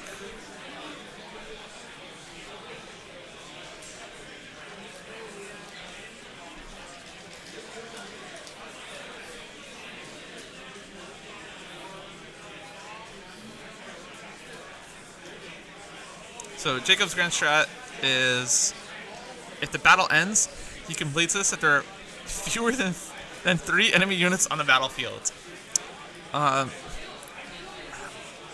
We can place our bets, but I don't know if he's going to be able to achieve that against Tom. Tom's got so many units in his starting list, and half of them just come back anyway. And then there's always the chance that Belladama could potentially summon more wolves, but looks like Jacob's committing to charging in, shut off Lock of Eye, dealt with the Spirit Gale problem, and he's now charging into Belladama and those Direwolves to get her off the table. And if this keeps it up, I'm liking Jacob's table positioning. He might be a little bit down in points. He's going to have a rough time getting his Grand Strat. But at the same time, he's able to deal with a lot of the threats that Tom's able to put out. He could set himself up. The only problem is he still has a lot of zombies to chew through. So I think only the 140 man died, which just came back. But that means there's still 100 other zombies that haven't died yet, and half of those then can come back. So there's still potentially another 190 zombies that he has to kill. It's a lot of zombies. And Krillboy is, again, not really known for their huge damage volume, which is why he's been playing so aggressively. Just because he's got to maximize the damage he can do every single turn. And I think he's doing a great job of that. So if this keeps it up, we might actually have a Krillboy's W.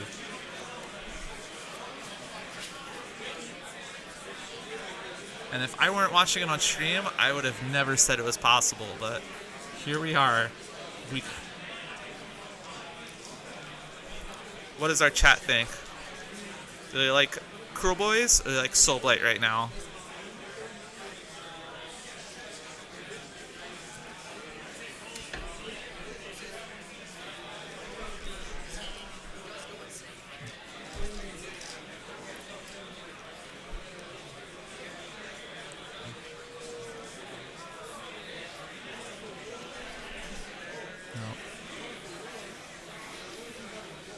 It's like Tom's piling his Direwolves. Direwolves do get to pile in up to 6 inches, and they're eligible to fight if they're 6 inches away. I'm just going to take a quick peek at the table, see what the Belladama situation is, because she is obscured behind a house.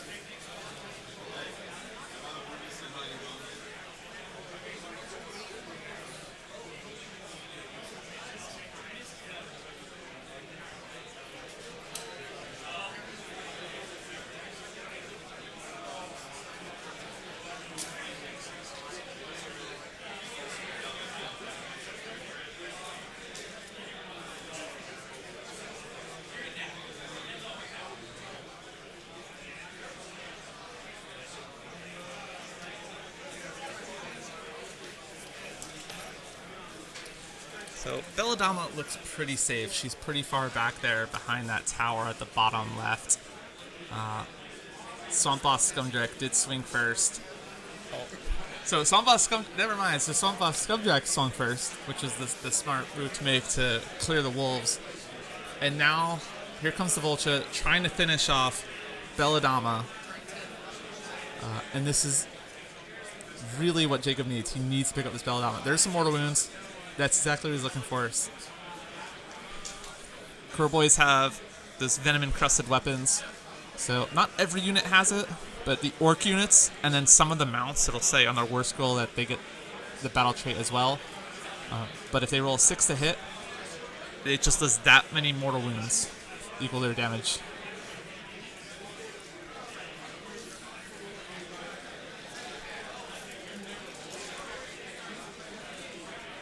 So Jacob doing a great job picking up a lot of these key pieces. Both Belladama, Lock of Eye dead. Those cannot come back. That's 500 points of Tom's list. There's no recursion on that. So they're dead. They're staying dead.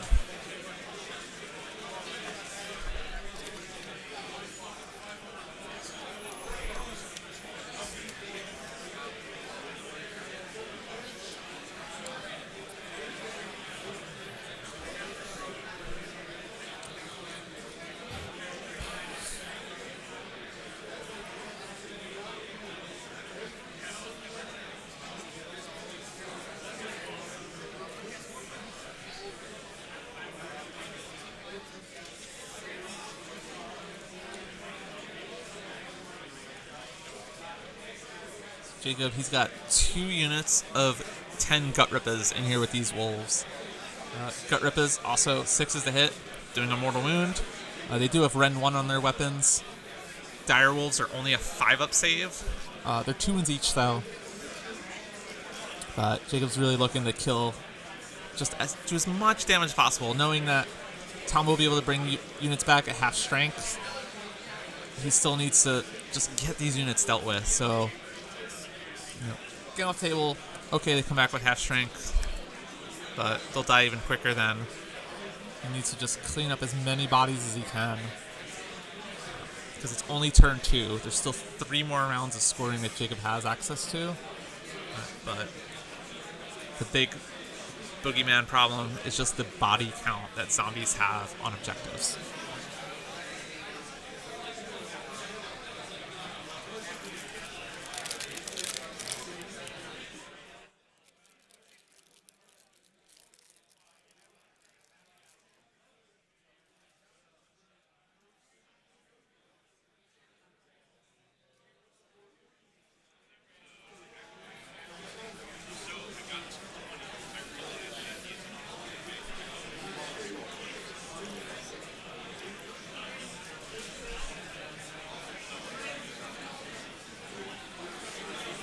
Looks like end of Crowboy's turn. Jacob scoring up the sheet. Scoring a 5-point turn. So 8-4 right now, but Tom still take his turn 2. Has lost quite a few key pieces. That Lock of Eye, Belladama. That 1 wolf unit completely gone now. Start off as the 10-man unit, started on the table, was killed. 5 came back. Those are gone. 40-man unit has now been reduced to a 20-man unit that came back. And it looks like those wolves are still in combat with Hobgot Slittas. So we might see Tom just kind of send up here and get all of these zombies in with the Gut Rippers, see if he can do any work on those. Because I think Tom really needs to get a little bit aggressive here. Jacob's been doing so much damage output with the Crowboys so far that Tom can't be playing too passive with these zombies.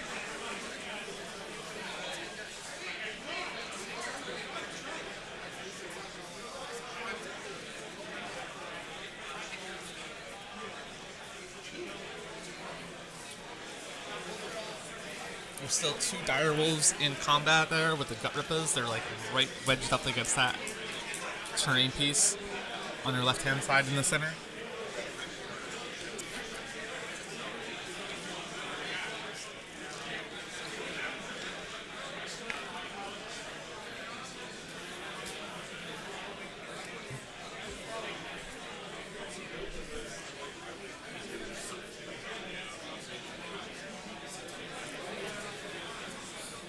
So, Tom planning out where you can possibly bring back units. Bring units out of the grave. I'll have to get an update on what he's got left. If he has anything left in the grave.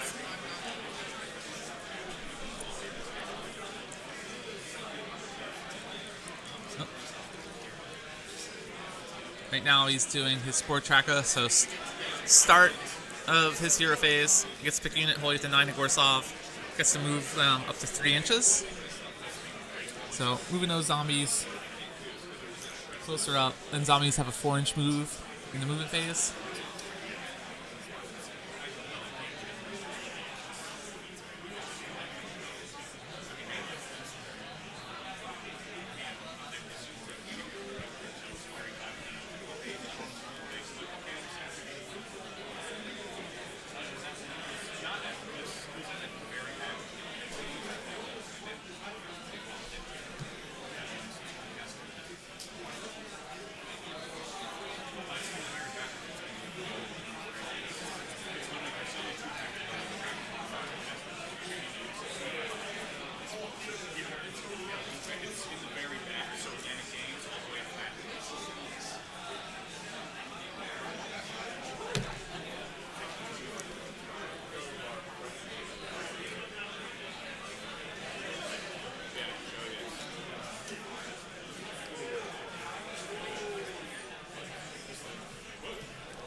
The zombie horde is shambling up.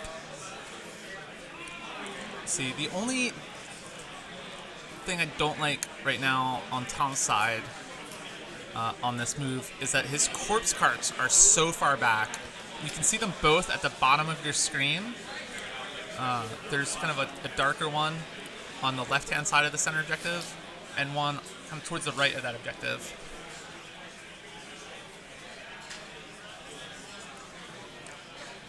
So he likely won't be able to get the mortal wounds out, but he could auto-run the corpse cart, spend a command point from Gorsov, have that corpse cart run, it'll go 10 inches, and then get it up towards the center, which that's essentially what's going to have to happen if he wants to start cracking these gut rippas.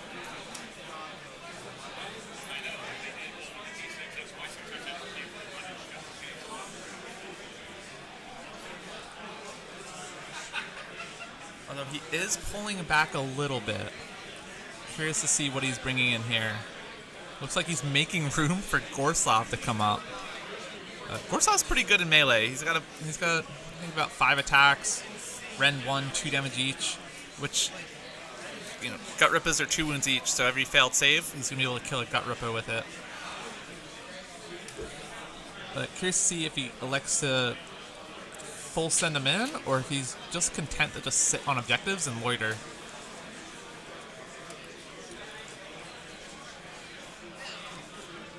He's still forming up a new wall towards his right, as there is that Swamp Boss Scumdreck there, who's been doing quite a lot of work, along with that Corpse Ripper Vulture. Look, that's a tongue twister for me. The Corpse Ripper Vulture. Running that corpse cart. Looks like he's electing to run the other one.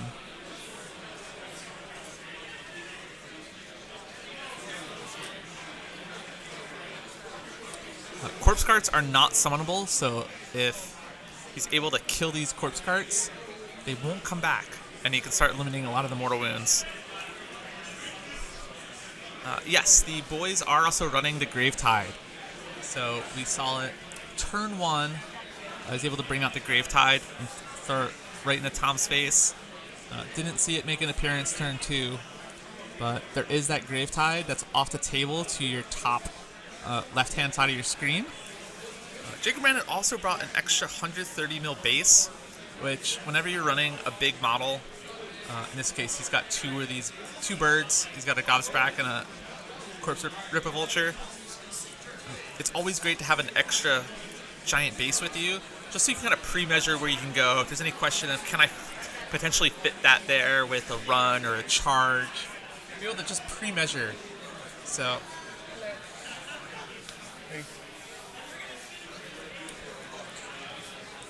So we've got the daughter of James O'Brien, the TO, with us here. What are your thoughts on this event? What do you excited? We've got a shrug. No, I think it's just the amount of zombies. We just don't know what to make of it, and that seems to be everybody's reaction. You see that many zombies, and you go, I got no idea what to do against this. But I'm sure everybody's here is having fun. Tom, there he is, charging the zombies into the gut rippas. He's got zombies. This is peak Warhammer charging zombies. He's got 140 of them.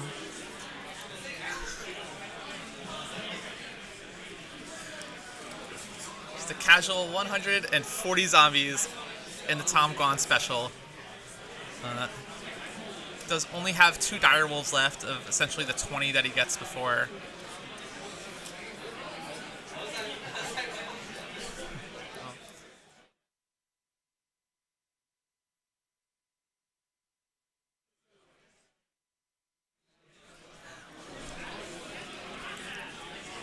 Jacob Brandon's been able to do quite a lot of good work on, reducing some of those key pieces that cannot come back, but we'll see how much Tom is able to make work. It does look like that far unit of zombies is going to be outside of the Holy Within 12 range, and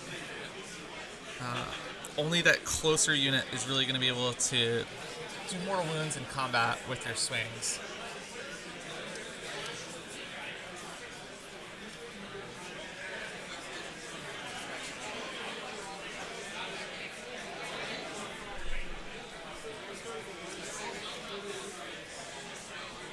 Like Tom's also looking to try to charge those Hobgot Slittas right up the middle, and he's into there. Hobgot Slittas not very known for their durability or their damage output. I think that was quite a bit of a mistake on Jacob's part to just leave that gap there, so Tom's gonna be able to get into Hobgot Slittas and also pile onto that objective, which will also give Tom the hold more if he's able to then pile them on. There's a Swamp Kala Shaman and a Killabo on that objective. So he's going to need to get quite a few zombies on. Both of those models count as 2 each. So he's going to be looking to get at least 5 zombies on here and potentially block off those Hobgot Slittas from piling onto that objective. I think what Jacob really need to do if we wanted those Hobgot Slittas there is to then string them out further, so that way you couldn't squeeze past both those terrain pieces at the middle and just completely block Tom off from getting onto that objective. But Tom is set up to have a 5-point turn this round, and potentially, well, the 5-point turn, but he's got the 4-point locked in, but he's got the potential for the 5-point. The current score is 8-4. Crow Boys did fail their battle tactic turn 1. They needed to do 10 wounds without taking 10 wounds. Unfortunately, they didn't quite kill Belladama, and the zombies hit a little too hard back. So he was able to score Hold On, Hold 2 or more for 3 points. Tom was only able to access 3 of the 6 objectives, but did score his battle tactic for 4 points. Jacob Brandon then won priority, quickly said, I'm going to take it. They led into the Maelstrom, killed off Lockavai and Belladama, and scored 5. And now it's on Tom to answer back here. And his zombies are in full loitering mode, just all swarming that left objective, and he's trying to push up to that top left objective, while also using the rest of his zombies to just block off and hold out on that bottom center objective. Jacob did score the 3 objectives on like the top right of your screen if you were to cut the board diagonally.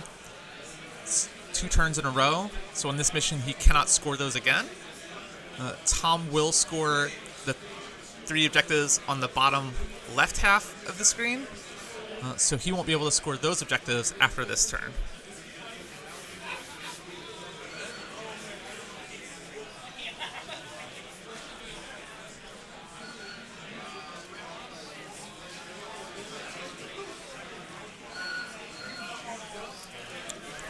winner of this game faces off against the winner of the Anthony Lawrence Caleb Walters showdown. It's Slanesh versus Zinch as the other top table of our Invitational.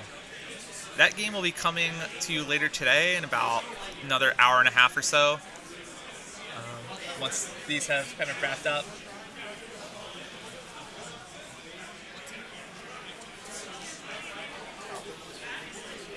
Seeing if I can get a special guest. Carl the Barrel joining us. We've got kind of a tight game here Okay. between Cruel Boys and Soulblight. Oh, is this the famous Tom Guan 140 zombie list? This is. Jacob Brandon was very aggressive early in. Yeah. And one priority on turn 2 has killed Lockavai, Belladama, has dealt with essentially almost 20 wolves, killed a 40 mana zombies, so 20 have come back. Yeah. But it's basically cut the board in half. For sure. So I'm going to leave you Here, real quick, with the legendary Mike Vaginos. Oh, okay. look at the board state here. What do we got? What am I walking into? It's apparently very close. Scores 8-4 right now in favor of Cruel On Boys. Okay. Nice. Okay. They both. These objectives were both scored by Jacob. So One, you one, won't be two, able- three? Yeah. Okay. And Tom's going to score these two back to back, so you won't be able to score that anymore. Which ones? These two? These three. Oh, these They three. basically Oh, cut it down. wow. Okay. Yeah, Jacob went full aggression this way. Okay. Lockabye, Belladama, dead. Wow. Okay. and what's the report on the other game? The other game is tight. We're in the bottom of one. Caleb did pretty standard tactic, get down the spell up, send the Crown Spine in, make him rupture him, get him wild, let him go. He's engaged some of the Twin Souls, left one alive, some of the Furies. Didn't get anything in there, kind of whiffed. Actually used 3 big boy attacks, all rolled triple ones, which was funny. But no, that game's very tight. I will say Anthony accidentally deployed on one of his home bases when he really kind of wanted to keep it open. Yeah. Acknowledged it. Caleb's aware of it. Both players basically kind of did similar here. They only took 2 and 2, whereas it looks like you guys are 3 and 3. Caleb moved into the right side of the flank. It's bottom, of course. They're both going to get 5, so Sure. we'll see how it goes. For sure. But there is This is a very interesting battle plan. What would you do? So it's really funny, because if you talk about this mission in a vacuum, right? You obviously want to try and use your home bases later. The longer you have them available to you, the better, the more For sure. conservative play you can do. But interesting enough, I wouldn't really in this matchup on the stream call either one of them an aggressive or like a pin and in army. Yeah. So they are just trying to castle. They're just trying to grind through and move through. I will say Jacob has a bit more of teleportation strategy, which I heard a little bit that he was able to pull some units out. Did he get 1 or 3 units that he pulled off the board with the Cruel Boys tricks? I'm not quite sure. Yeah. Okay. I'm just jumping in into this match. Maybe someone in the where chat you can are. tell me they could do that. So that'd be good. Yeah, I mean, the zombie list is so good at the 3 objective missions, and so Jacob Brandon's meeting Tom Guan here is like the perfect storm for him. I think so. Yeah, and it's really interesting too.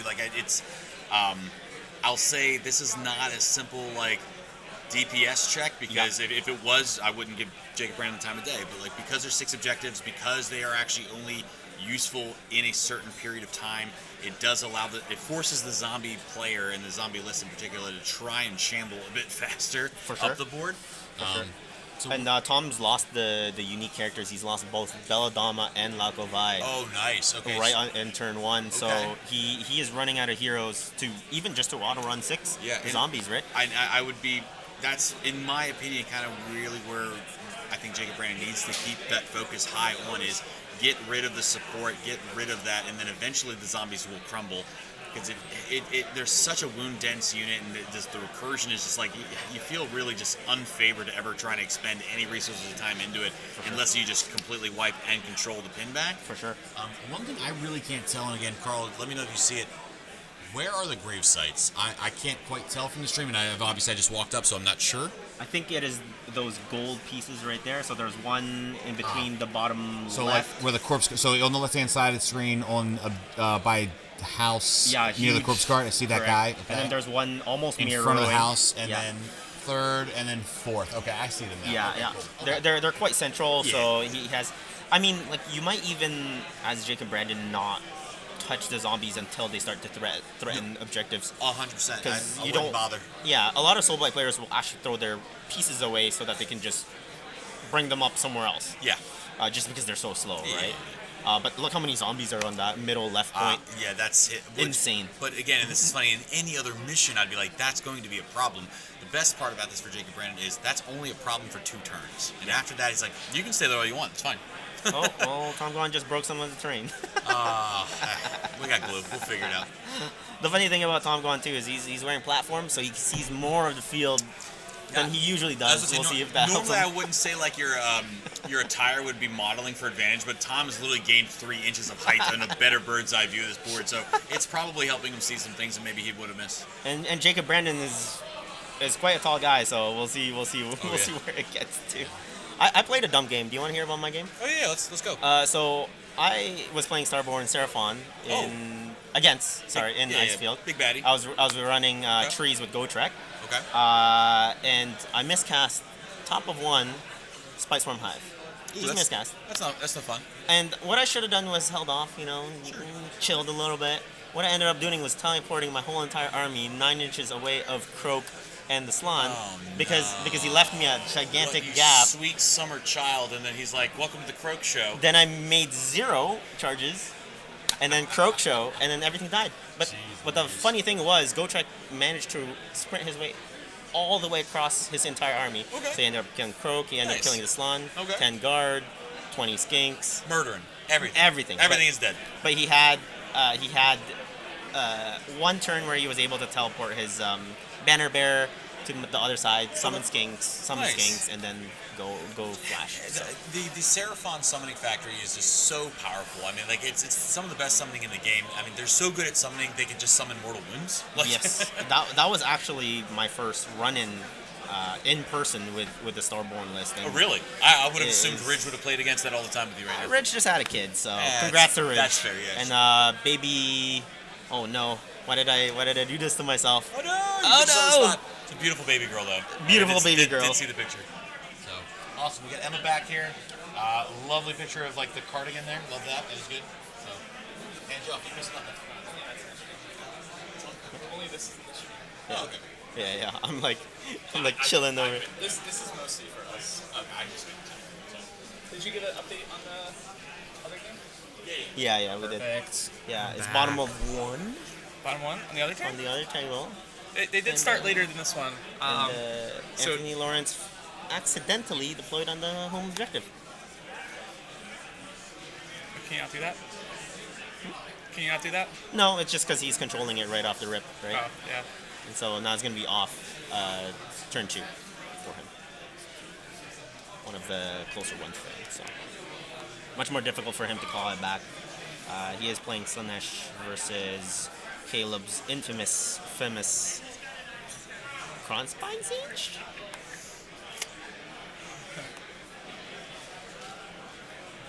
But other than that, how's the day going? Oh, it's going phenomenal.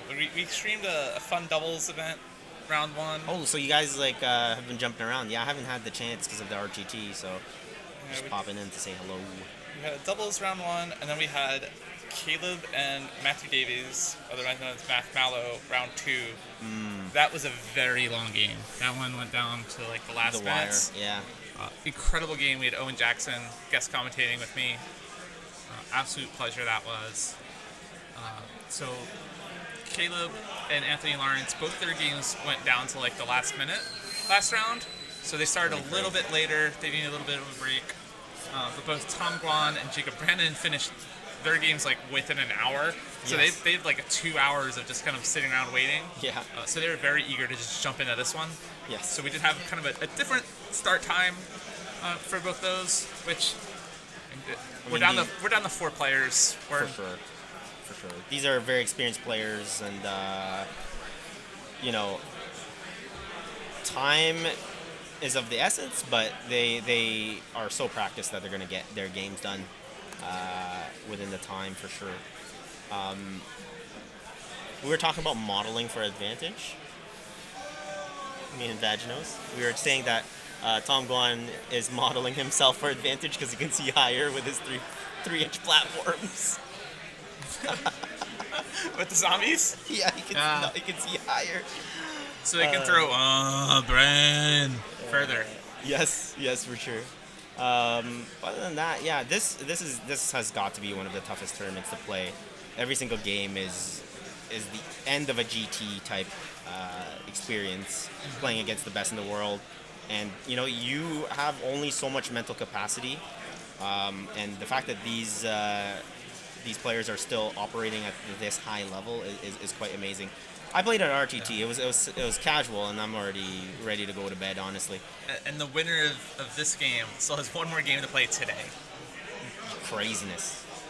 Luckily, they do get a first round kind of bye, so they don't have to play the first round tomorrow in Yeah. the GT, just because they've already They played played quite a bit. 4 incredibly tough games, and if you go through that gauntlet, you're most likely going to win your first game. I don't know why. Most likely, yeah. Yeah, I would say the odds are in their favor. for sure.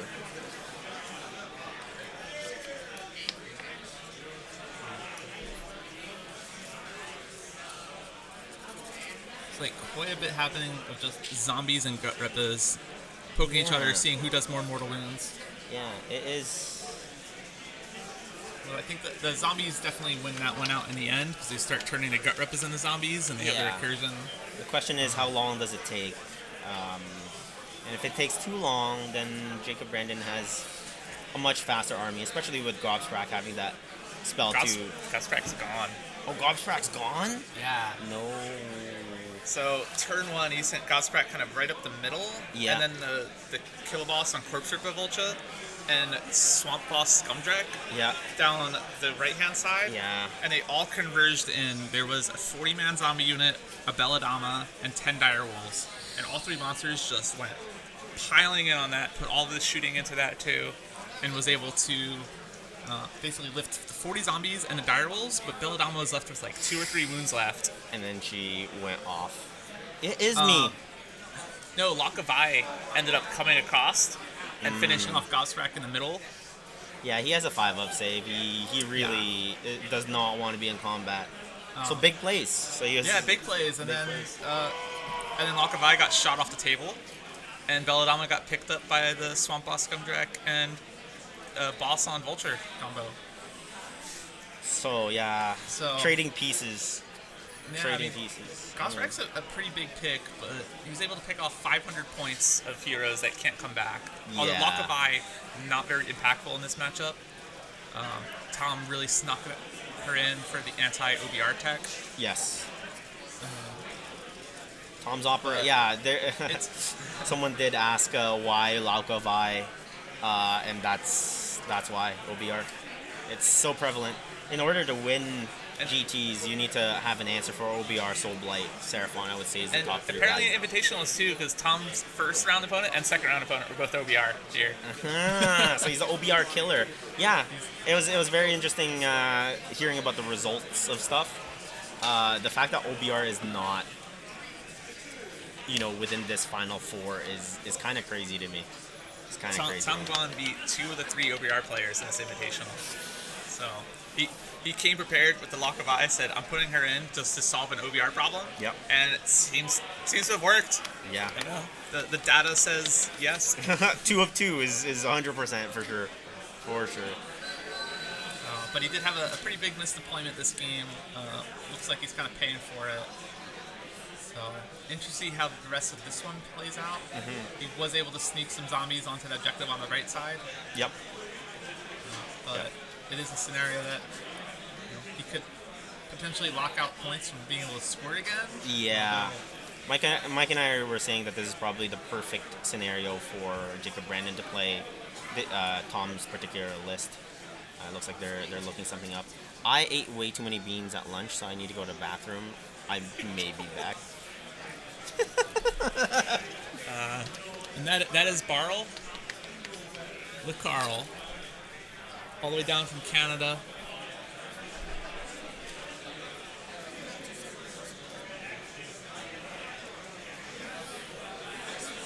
So both players are checking over the rulebook right now. And they can double check how these objectives are scored. Make sure that they fully understand the mission scenario.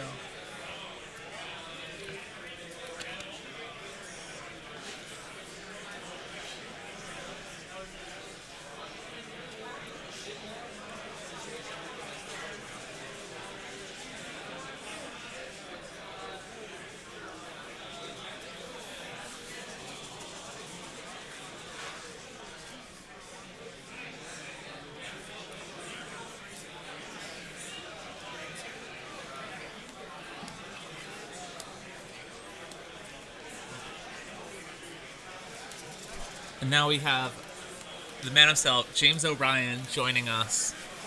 Hello, good afternoon, good evening, whatever time it is where you're watching. How's the event going for you, James? Great, superb. A busy day in the sense we've got 3 events running today with the Invitational, the RTT, and the doubles, but we're firing them all at the same time so that we've got a single set of round times to manage, and it's all going very smoothly. So it's a great first day for Nova 2023. You're mostly managing the RTT or the doubles, or are you just doing everything? Everything, You're the everything. command center. Yeah, that's right. There's a TO for each of the events, and then me sort of sitting in the middle, making sure that we don't drop the ball on anything. Just greasing all the wheels. Yeah, that's absolutely it. Are you looking forward to tomorrow when it's just the GT? Yes, obviously there'll be more total players tomorrow with the GT. There's 170 or so registered at the moment. There was a couple of hundred tickets sold, so I'm expecting a few more folks who might have missed registering their themselves for the tournament or submitting their army lists. So we should kick off with somewhere between 170 and 200 tomorrow morning. So I'm looking forward to it. That's incredible. And I think I've been talking about the format a little bit. Do you want to? Yeah, sure. We're giving people the opportunity to play a full 8-round event if they want to, or they can go for a more traditional 5-round GT experience. So the way that we're enabling that is we'll play 5 rounds, and then after the 5 rounds, we'll break into pods of 8. So the unbeaten folks will go into the top 8, as it were, but then everyone else will be podded into or bracketed into little pods of 8 based on their record over the first 5 rounds. We're incentivizing staying in for the whole time, so like the best overall, best in Grand Alliance, those awards will reflect all 8 rounds. And each of the bracket winners will have the opportunity to walk away with a like a modest prize, like a little bit of recognition for their achievement of winning their bracket. So even if you go 0-5, you can still be the champion of the 0-5 bracket come Sunday afternoon. Still the best of something. Yes, exactly. Yeah.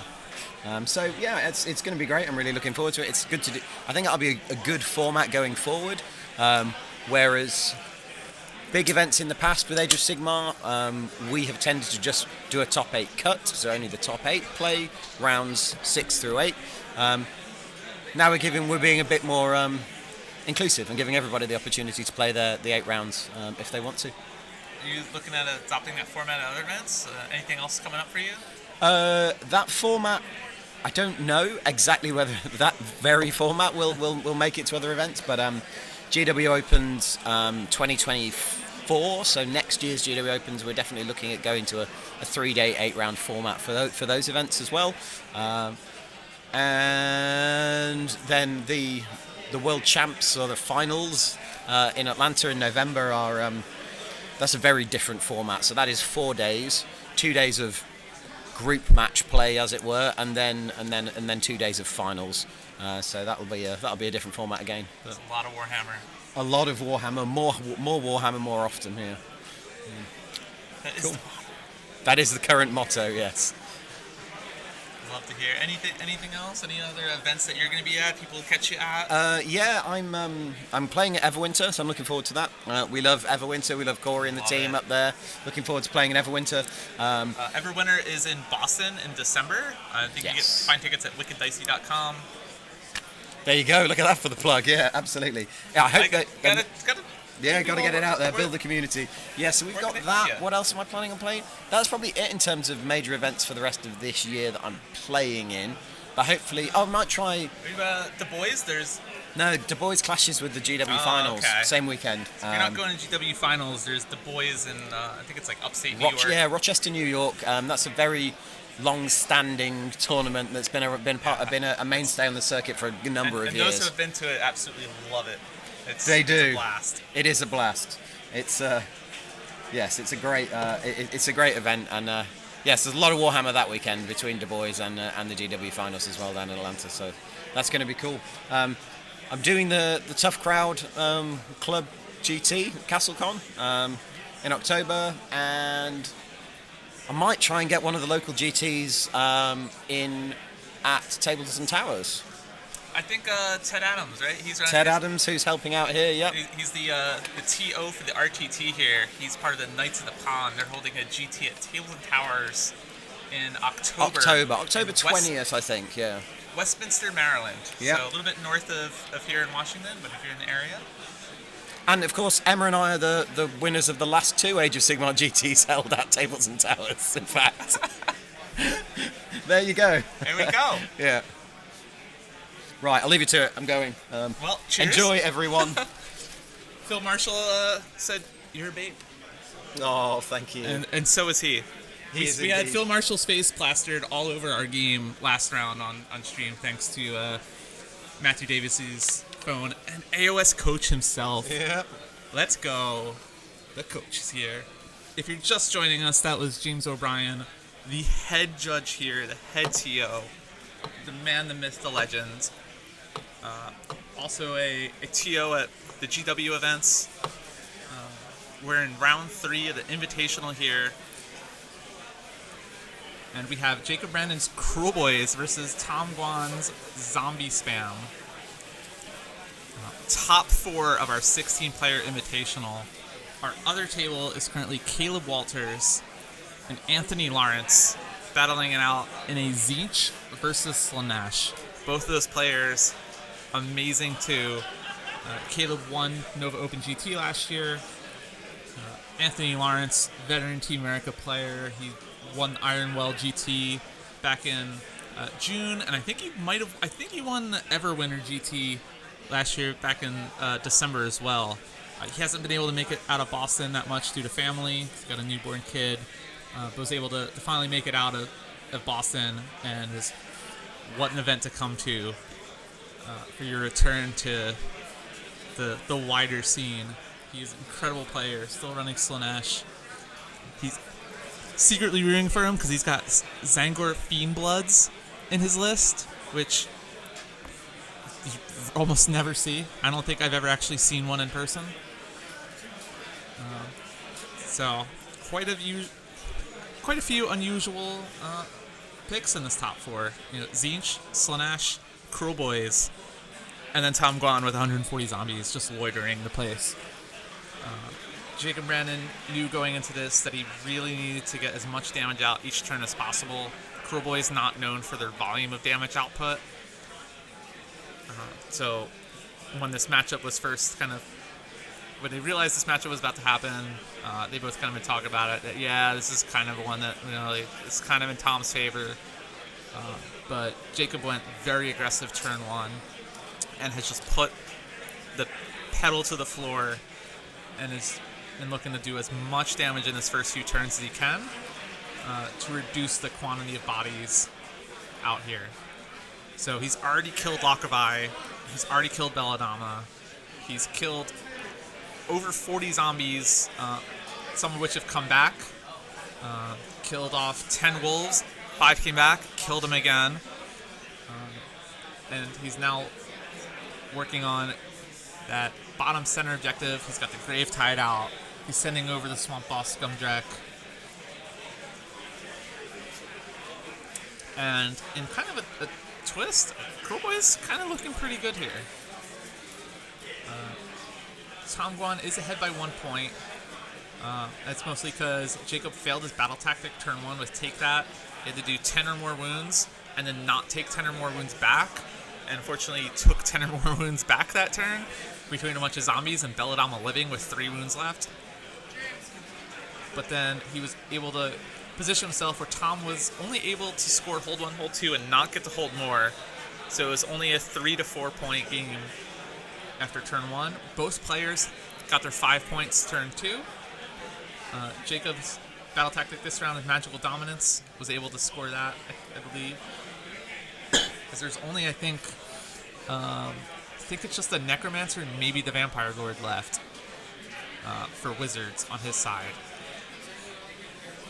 Jacob did lose Gobsprak, though, in turn bottom of 1. His Gobsprak was so far extended up the middle of the table to work on clearing some zombies that Lock of Eye went flying over, picked up Gobsprak, but then Lock of Eye died bottom of 2 in the shooting, or it was top of 2 in the shooting phase. So quite a bunch of trades. Unfortunate Gobsprak went out so quick. I think he really needed Gobsprak alive to contend with the problem of Gorslav. So Gorslav is up in that zombie menace that's on that objective in like the center left. There's something like 60, 80 zombies over there with a Gorslav, giving them a 5-up ward instead of a 6-up. Because in Virkos, he's able to take the Ulfenkarni Phylactery, which adds one of the Deathless Minion saves of the summonable units, wholly within 9. So all those zombies, very tough to deal with. And Gobsprak would have been amazing to have on the table, because Gobsprak knows all of the spell lores from the lore of the swamps, I think it's called. And one of them is Nasty Hex to be able to turn off ward saves. And he no longer has that tool in his belt. So, fortunately, missing that tool would have been huge to be able to remove zombies. If you go, those 40 zombies, no word save anymore. Zombies, only a 6-up save. Cruel Boy's known for just putting out tons of mortal wounds. It would have been huge. But he's still holding in there and showing why he is a top-tier player. Jacob, very experienced player. Played a lot of Skaven last year. Loves his rats. Loves Cruel Boys this year. He doesn't care if people don't think that these armies aren't, top tier or the most competitive. They're competitive to him, and he's been doing extremely well with these.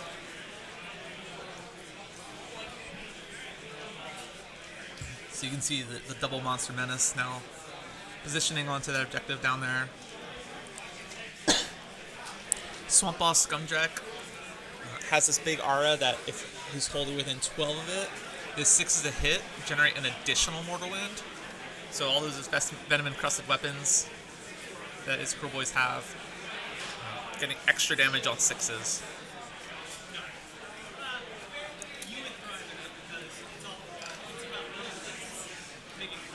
So, you can see how much damage he can do this turn. Tom with a good redeploy with those zombies on that objective, being able to pull back.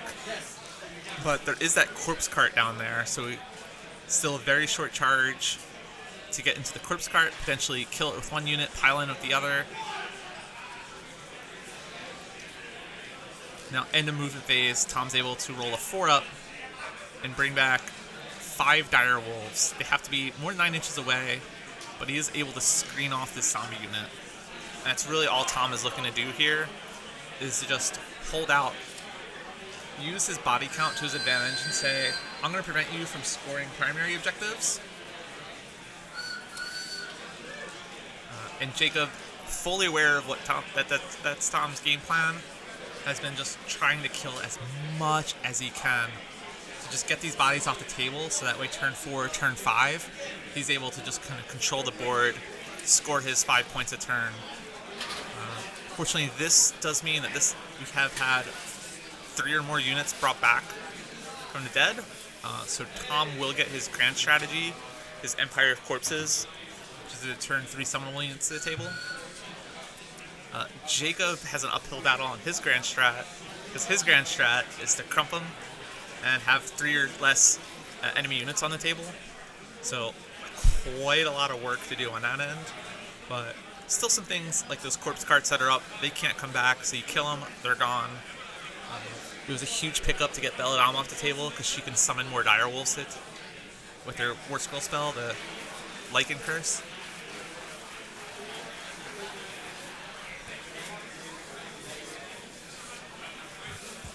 Now I see some Bolt Boys shooting into those zombies on the right-hand side of the screen. Since there's no hero nearby, there's not going to be an inspiring presence for them, so they'll likely flee from the battle shock. Score updates. So we're currently in top of 3. Our score. We have a score sheet on another cam. I'm going to flip to it real quick. That's kind of covered up right now, but we're in the top of 3 Cruel Boy's turn. He's chosen Magical Dominance. He's got 3 points turn 1. Tom scored 4. They both scored 5 round 2. So the current score is 8-9, but it's currently Cruel Boy's turn. And we'll find out what happens with the final score in this, because it's the mission where if you've scored the same objective 2 in a row, you can't score it again for the rest of the battle. So we'll see what happens. That could come into play. Probably to, hopefully for Jacob's advantage, he thinks. But we'll see. Sometimes these missions can really change a pairing. You might have a really bad matchup, but if you get the right mission, it can turn it into a winnable game. And then some players have the opposite. Tom's round 1, lines of communication. There's just like, it was a Geometric Pulse was their round 1 of the Invitational. So it was 4 objectives across the straight line. And Tom played against Michael Roush round 1 with OBR. And OBR just was not able to score anything. I walked by like turn 3 and they're looking at the board and Mike's like, yeah, I just have 1 objective, huh? And, with 4 objectives on table and you can only control 1 of them, that's what zombies do to you. But in this mission, a lot more objectives, and they could potentially turn off from scoring, which both players have essentially had a couple of their objectives turned off right now, so they really need to get aggressive and push for their opponents to be able to score any more, which is what Jacob's doing.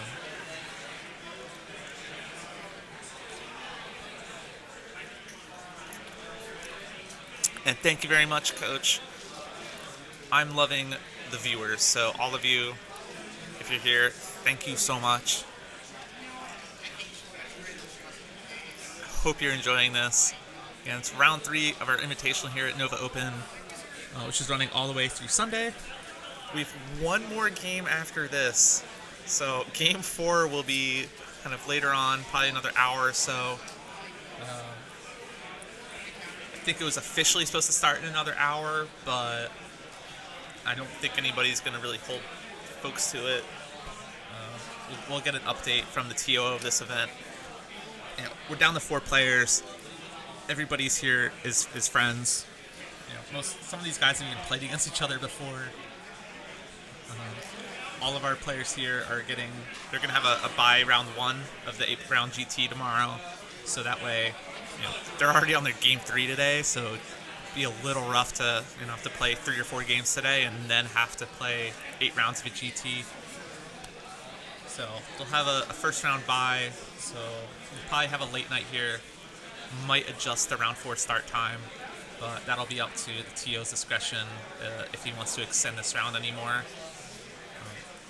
Both Caleb and Anthony on our other game, those games went down to like the last minute, so they had extremely long games. So they kind of started this round 3 one kind of like right at time or a little after, whereas Tom and Jacob started a little bit earlier because they both ended their round 2 games within about an hour, and they were just itching. They were like, "Can we start now? Can we start now?" And I had to kind of delay them a little bit so we could make sure the stream was ready. But they were just ready to just jump right into it, and it's turning out to be a phenomenal game. So we do have the Swamp Boss Scumdrack going in.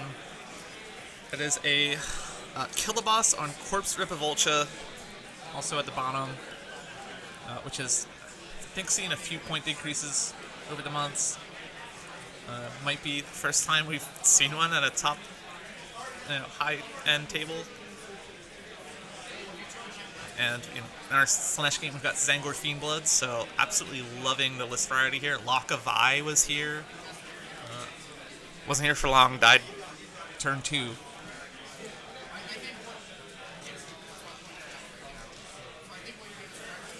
If you're enjoying the stream so far, we'll have 1 more game today, the final Invitational, and then we'll have 8 rounds of the GT streaming here.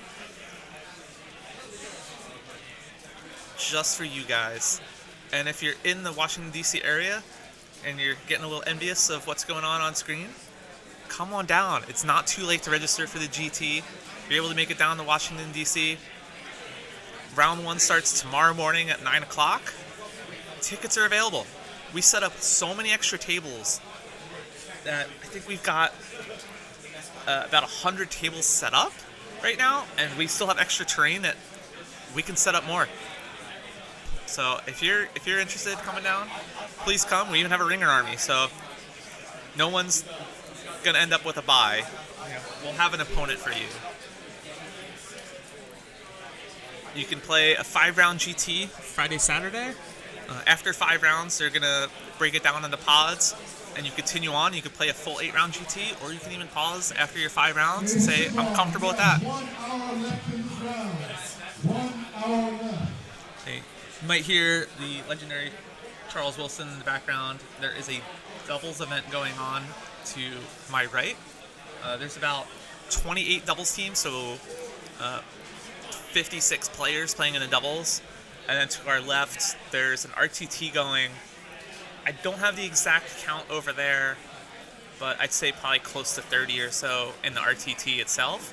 So already quite a few players here enjoying the wonderful game of Age of Sigmar. And we also have the Grand Narrative happening over here. Every year, narrative event at Nova Open, which is so much fun. I've played the narrative the last 3 times. Bit sad I won't be able to participate in it this year, but I get to join you guys this entire time and be on you with this epic journey. So we'll have some updates shortly. I'm gonna see if I can get an update from our Zinch Slanesh table. See what's happening in that one. But absolutely crazy game going on here. Oh, recap of the game.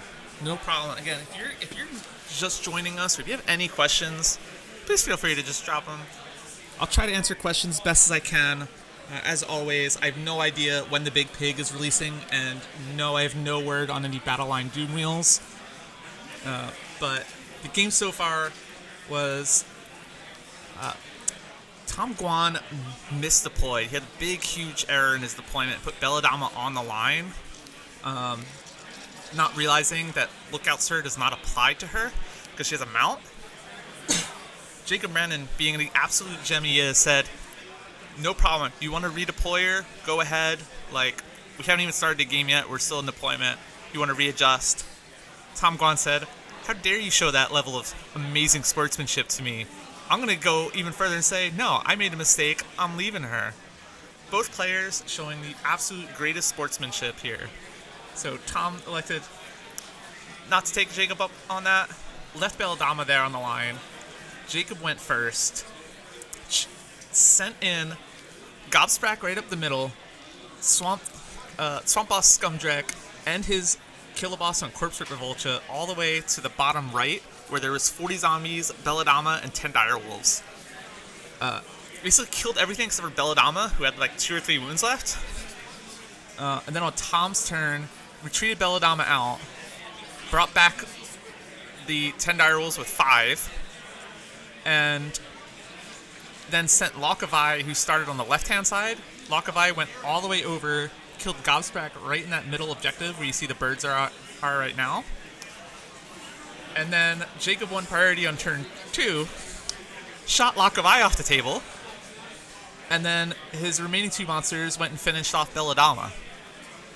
So Jacob has just been putting his foot to the floor, knowing that he needs to get every ounce of damage he can get when you're playing against 140 zombies. And he was able to really capitalize on that deployment mistake of Belladama being too close to the line, and took off Belladama and Lockavai, so that's 500 points that cannot come back. Also killed 40 zombie men unit turn 1, which 20 of them came back, but still, that's a huge amount of bodies to remove. And he hasn't let up. You can see he's just full aggression with those monsters. Likely picking up that Corpse Cart too on these objectives. And, you know, in a game that on paper looked like it was just going to be another Soulblight W, just loitering and saying these are my objectives, Cruel Boys have been really fighting and saying, no, this wasn't over from the start. You're going to have to work for this. And it's going to be a close one. Now, this is the scenario where if you do hold an objective twice in a row, you can't score it anymore. I forget the name of the objective of the mission, but I'm going to pull it up. It's 6 objectives, and if I can pull it up, it's limited resources. So the whole lore behind it is reaping the treasures of Andor does not come without consequence. The journey is treacherous, even for the most skilled of warriors. Now deep into the continent, frostbitten and exhausted, your only hope lies in claiming meltwater from sites of power. This arcane-infused liquid holds healing properties your warriors desperately need. And how's that play out in the game? It's when a player gains control of an objective, they start to siphon the meltwater from it. After scoring victory points, if the player whose turn it is controls an objective that they controlled at the end of their previous turn, and they've siphoned all the meltwater from it, and for the rest of the battle, they cannot control that objective. I believe if you cut this diagonally in half from the top left to the bottom right, those objectives on the bottom left, Tom Guan has scored turn 1 and 2, and the 3 objectives on the top right, Jacob has scored on turn 1 and 2. So I believe they cannot score those objectives anymore, which is why Jacob is really being so aggressive with his 2 monsters to be able to jump in and potentially score that 1 point in the bottom center.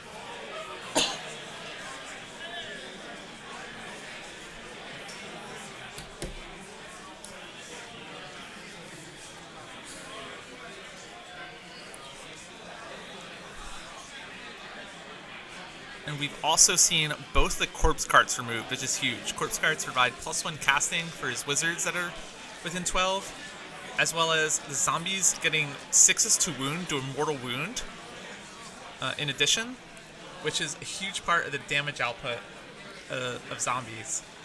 So that really guts the damage output of the zombies.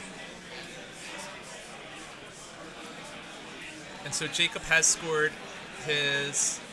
he's scoring his points.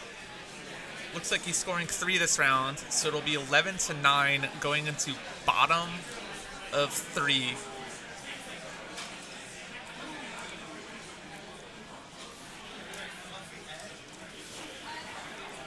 And joining me here is the legendary Josh Hankin from the Wicked Dicey Group up in Boston. Hello, hello. How are you enjoying this event so far? This is great. I don't have to play Tom Guan, so I'm doing fantastic. Oh my gosh. I don't know. Looks like Jacob is doing really well right now. Is he actually winning? So we just finished up top of 3, and the score is 11-9.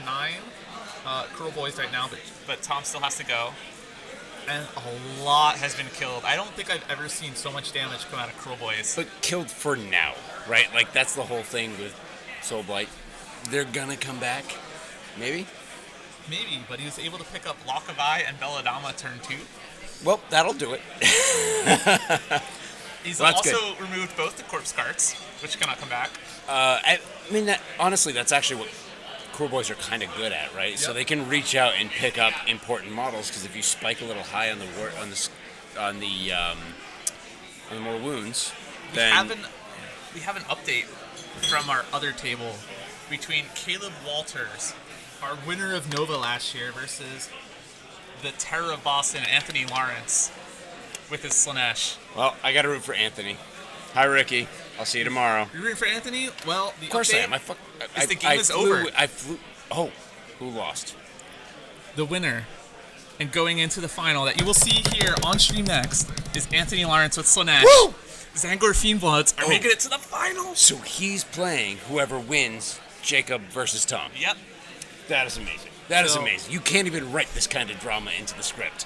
The winner of this Cruel Boys versus Zombie Loitering will face off against Slanesh in the final of the Invitational. So we could actually have a Cruel Boys Slanesh final. Yes. Oh, that's interesting. Now, what is Jacob's some of the top players here? Is he the Grinning Blades where he can't be targeted? So that's interesting how that'll play out with the Bliss Barbs. Interesting, but I know Anthony Lawrence does mix up. He runs a whole medley of units, so he's not reliant on Bliss Barbs. I've talked to him before about it. He doesn't like the reliance that a lot of other lists do, where they kind of spam the Bliss Barbs, and they're just kind of like keyed into, I'm only going to do this one thing well. He really loves having this huge variety of units. I thought that Slanesh was kind of a top-tier book. He jokingly said, oh yeah, it's so top-tier that I have to bring 800 points of other armies units. I still think it's a top-tier. Anthony is a very good player, and you could give him the worst list, and he would probably still go 3-2 in any room you put him into. At first glance, he does have a list that looks like ChatGPT wrote it, or that he pulled off of some random RTT. But once you get down and you actually see how he plays it, it's amazing. Like, he's got 2 units of Furies in there. There's a unit of reinforced Splintered Fang. He's got some other weird tech in there, but his list for the Invitational is slightly different than his list for the GT itself too. So a lot interesting. I think all of the players in the Invitational are also playing in the 8-round GT. So they have another round tonight. So it's been single elimination and Invitational. So Anthony will play the winner of this for round 4 of the Invitational today. They do get a first-round bye of the GT, so they don't have to play. Right, so they can sleep in the morning. Yeah, they'll be able to get that's some break, because it's a lot to play 4 games in one day and then have to play 3 games the following day. It's going to be rough. So. I mean, 3 games in a day is a challenge. 4 games in a day with this competition is not easy. Especially the Invitational, because every party in this Invitational is someone you can expect to run into in that 4-0 bracket in the final of the GT. Yep.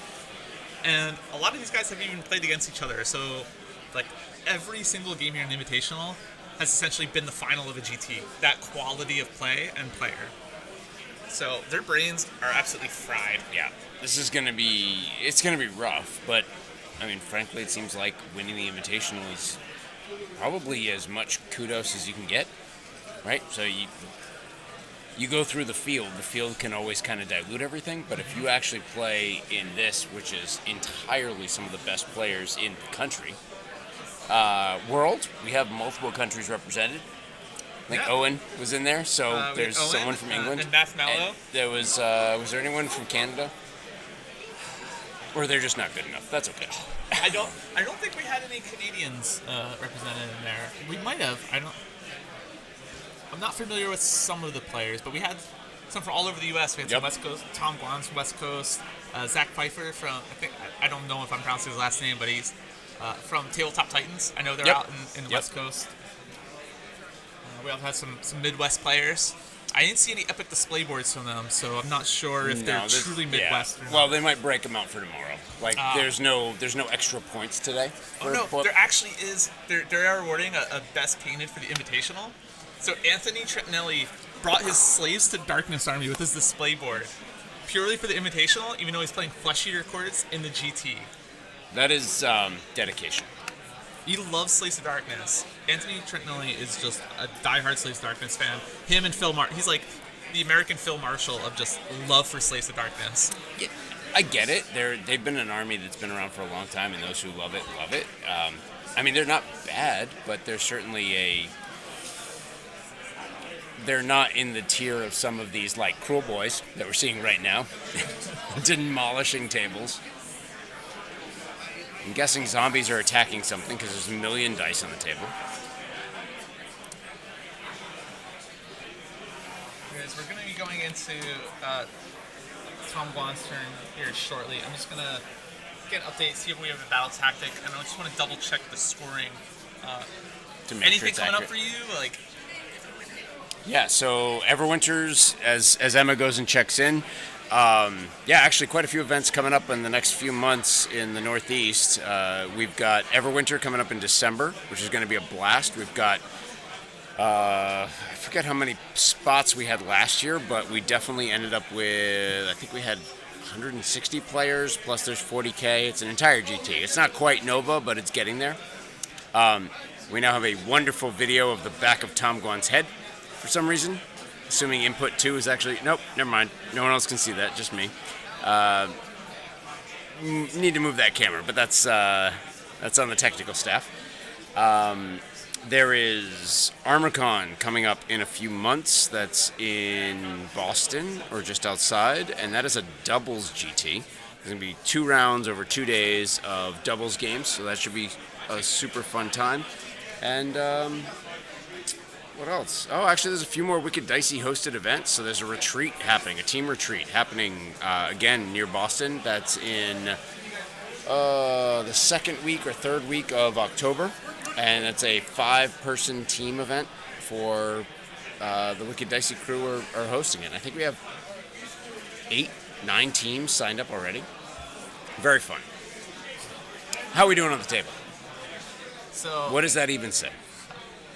Tom's battle tactic, bottom of round 3 is Grasping Dead. So it's basically have a unit that's in combat, and at the end of the turn, if that unit is still in combat, 2 points. Okay. You know, it doesn't necessarily have to be in combat with the same unit it started in combat with. Right, just in This combat has at to all. end- Yeah. And the zombies still have a 6-inch pile-in? No, they moved that to the Direwolves though. So the Direwolves Okay. now is 6-inch pile. So there's a decent Direwolves chance are to... great with this battle tactic. Yep. Because you can be like, oh, I'm going to pick this unit Direwolves, retreat them, and then pile into something else. Yep, that sounds about right. An So- update on the table state for Tom is he's we've been here. We've lost Belladama. We've lost Lockabye. We've lost the corpse cards. He's also lost his Necromancer and Vampire Lord. So he just has his General Gorsov, zombies, and that Direwolf unit up there that's already come back. That's all he has in his arsenal. It's just zombies and Gorsov. All right. On the other side, most of the Gut Rippers are dead. There's only a few left in combat in that zombie blob. And then Gosbrack died early on from Lockabye. Yep. But still a lot of tools on the table for Jacob. Neither player can score, their 3 objectives in their half because of limited resources. Jacob just gained control of that one in the bottom middle, so he's able to score that. Got his battle tactic last turn for 3 points. So Tom needs to push in to that objective in the top there in order to even score that. I don't have an update on what's dead right now to potentially bring back. Because that's the only way he's really going to be able to reach out and grab those other objectives. He did bring back 10 on that top right. So I think he does have a play to get hold 1, hold 2, hold more here from that. So he could potentially have a 5-point turn for Soulblight. But the next priorities are going to be pretty big because Tom is running low on tools. Yeah. And zombies are great, but they're only in one spot right now. Right? If I'm looking at the tabletop correctly. And with only 1 hero available, he only has that limited bubble to inspiring presence. Right. So those zombies all the way at the top right, any damage goes into them, they could battle shock off too.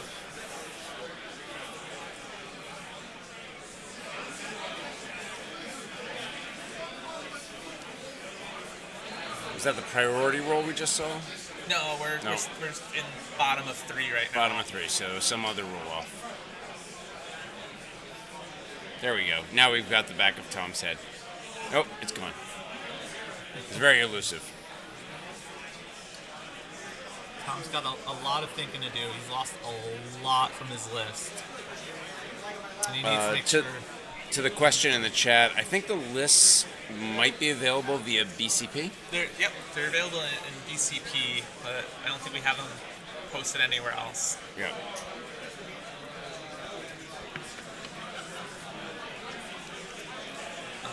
I'm not sure how much time is actually left in this round. I assume, given that Tom is on turn 3, he's only played for about 7 minutes, so they should have plenty of time. I think they're pretty deep into this game. They're fairly far. I think there's actually not a ton of time left. They're probably 40 minutes left, maybe? Yeah, probably about 40 minutes, but I'll be able to get Mike Baginos, who's the head TO for this event, to be able to let us know when the cutoff is going to be for this one, because they still have 1 more game to play. It's going to be a very long game. Yeah, so they have to be fairly strict with time cutoffs. But we'll get Mike over here when he's available. TOs have a lot of responsibility here. Doubles is starting to wrap up. The RTT is starting to wrap up. Yep. And soon enough, we'll just have the final of the Invitational happening here. That'll be the last round this evening, and then everybody's back for 6 rounds of Sigmar over Friday and Saturday. And then, if that's not enough, 2 more on Sunday. Only 2? Isn't it more? Oh, it is 2. Yep, because the top 8. Yep. What army are you playing in the I'm playing Big Wog. Big Wog? I'm excited. It's so I played in the doubles today. The doubles was really fun in large part because so Tom got the turn. So Tom won priority going into 4, so he's going to take it. And he took Endless Dead. This is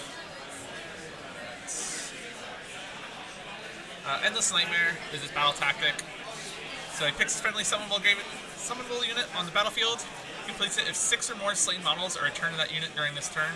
So he's looking to rally zombies and eventually then return another 3 or 4. Something else. But he has to pick one unit, right? So, yeah. Yeah, so he has to pick a unit. That's why he rolled so many dice before for the rally. It's such a great battle tactic when you have skeletons because they just easily get it. Yep.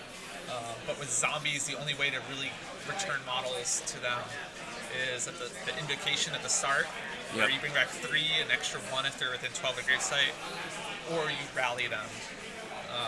And it's hit or miss when you're looking for 6s on the rally. Fishing for 6s. It either does great or it doesn't.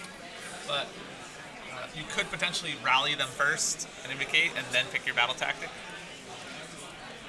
So that is the option. Yes, you probably have enough time to run to the store and come back.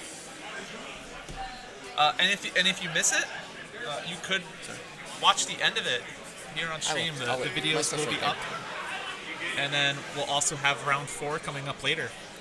So we're here for you. Very exciting times. Very exciting times. These guys are also very good at Warhammer, so rolling 6s, easy. Yep. Fun fact, roll 6s, win games. It's easy. It's all you gotta do. Just roll 6s. Except on bravery. And you want to avoid the 6s. But otherwise, it's generally a good strategy. Tom's still in a great position, even though he's lost so much. At the end of the day, there's a lot of zombies. Points. We've got a lot of bodies left on the table. Can't quite tell. Are those gut rippers just below that objective? The gut rippers were all on that center left objective, and they got surrounded by zombies. Yep. So there's the Killabo that they're starting to encroach on that top left objective. That's that long piece. And then there's the tower in the top middle of the screen. There are 6 bolt boys beneath that. Okay. And then on that right middle objective are the other 6 bolt boys. And there's a Swamp Kala Shaman above them. I think there also was a Swamp Kala Shaman on the objective right below that Killbow. Oh, here come the Direwolves. Direwolves have a 10-inch move. They can run 2 because they have a 6-inch pile-in, so you never have to really charge Direwolves. You just run them. So they could be 6 1/4 and never have to worry about actually making a charge. Just pile in, bite Bolt Boys, which only have a 6-up save. Yep, and he's going to be looking to try to tag those Bolt Boys in combat. Yep. So that way the Bolt Boys have to shoot the wolves. Yeah, and there's no Unleash Hell to be had because they pile in as opposed to actually charging.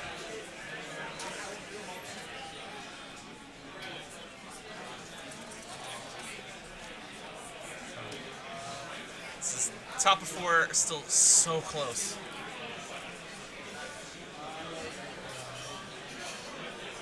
I think the score is 11 Curl Boys, 14 for Soulblight. Tom did have the 5-point turn. Yeah, it's going to be tough for the Cruel Boys to actually come back from being down to Soulblight, right? Because Soulblight just perpetuates on the table. They're just not going to disappear. It also looks like what he did too is he retreated that 10-man zombie unit off the objective at the top right. So he's not going to score it this turn, but it means it's still available to be scored next turn for him. Yep.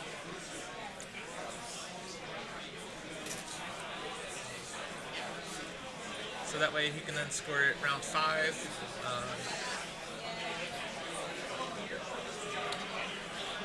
to put some in. Well, there's a couple of battle tactics that works with too, right? So he can do the surround. Yep. And there's, although frankly I'm not familiar with all of the Soul Blight ones. It seems like there's some good ones they can pick. But surround's a really good one late game, because if you have enough objectives, you can just run away. Because he doesn't need to actually fight to win. He just needs bodies on points. Tom's been doing all of his battle tactics in the Soul Blight book, so Yep. pretty good battle tactics in that book. Having played in the doubles where we had to use only the GHB battle tactics, it was it's refreshing to find how difficult they are in the current book. To the point that I think in most games it was like 3 or 4 battle tactics won the game. If you can get 3 or 4, probably win.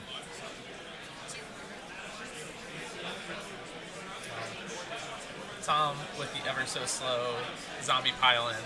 So many models, but wisely recognizing that he doesn't need to move the entire unit. So time always a factor.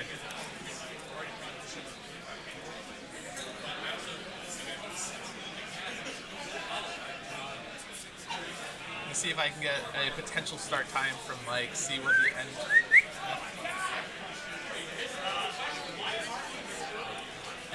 Let me go see if I can grab him. Basil has just showed up. So, Basil, notorious Seraphon player, made it to the Nova Open.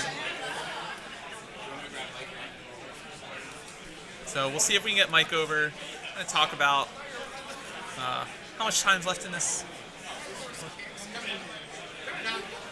So, bring it over, Mike. Head TO. Holy Christ, I'm back again. Kind of curious. Yeah. How much time left in the round? There is technically 35 minutes. 35 minutes left in the round. But I will say again, we're in the top 4. We've already had kind of like a little players meeting for most folks, and again, being the Invitational, a lot going on. I want these players to feel comfortable. So worst case scenario, if I really wanted to be like a real hard ass, I would give them 10 minutes after for 45 minutes. I guess my question to you is, where are they in the game state right now? So they are in top of 4. Okay. So I will always err on the let's try and get a natural conclusion to the game, because I think we can all agree if zombies don't have to finish a game, there's no way they're going to beat that many. This seems really close. Like it looks like are zombies going right now as top of 4? Am I reading that right? Okay. And so zombies are ahead by 3 points going into this. Okay. But he's down to essentially just zombies and Gorsov. Okay. So Jacob has definitely done the tactic I thought he was going to, which is just keep targeting those heroes and then worry about zombies, which is great. How many objectives does Tom still have available to score? Because I looked at him, he was on like 3 or 4 at one point. How are they marking it? Do we know? Okay. I don't know. We know for sure that his 2 home bases for sure. The 3, if you split it diagonally 1, 2, from the 3, top left down 1, to 2, the bottom 3. right. That's what I thought too. If you split diagonally, those objectives are no longer able to be scored for them. Right. Which again, quick glance here. I can't tell if those are. So Tom was able to score that top right, but then he retreated the zombies off for this turn, so that way they would still be available in the next turn to score. But it's still his player turn, so that wouldn't interrupt it, right? Because so this is the next. On there. So Jacob nice. gains control of it this turn. Oh, very clever. And then Tom can rescore it next turn. That's some serious high level play. That's good. Okay, cool. And then he's moved his zombies and dogs in. It looks like the wolves top left. Score that one. Nice. Okay, cool. Because that was really like, I think when I came in here last, I was a little concerned with, can the zombies keep shambling forward? I'm gonna get an update on the actual score. Awesome. Kind of illegible right now. Yeah. Much like this list. Sure. Yeah. So yeah, we're checking. I'm kind of checking here, reorienting myself here, guys. So chat, let me know if you got any questions. We'll try and get some answers here for you. And then we got Coach is giving me a hockey line here. Risk it for the biscuit. Love that. Let's take a look. What do we got? So, man, what a tight game this is. And honestly, this is just absolute credit to this play. This is amazing. You got Dr. McKenzie in the chat. What's up, buddy? This is really good. I was watching the other game and like I loved watching that one, but now I feel like I'm trying to come in here and play catch up on this one. So, 100% wish I was able to catch this one all the way. Let's see here. Highlight of Nova so far. I mean, we just started, so I mean, everything's been upside here. The Invitationals have gone off without a hitch. Everything's been moving great. We've had some really great level play from all the players across RTT, doubles, and Invitational. Doubles, I believe right now their podium is separated by a whole point, so they're literally playing down the last wire here. We've got the RTT also grinding out some really great games. Invitational, I mean, it's been like a couple upsets here, a couple really tight games there. So I mean, all of it. I'll be honest, it's really. I haven't had a low yet. So what we got on score here? The 5-point turn for Tom. Oh shoot. Okay. So he's now. That's wild. And I know. I mean, good on him. That's. I really thought he was going to pull a 4 here. These two. The ones on the. Are dead to him. Yeah, right? He's inactive, and he had the one at the top. 2, but then where's Jacob on 1, 2? So yeah, that looks like a 4. I'm gonna go ask Tama, who's our table judge here, to see if we just don't see it. You know, because I agree. Like, it looks like it should have been a 4. So Mike's checking with Gareth Thomas, who's been keeping a close eye on the game.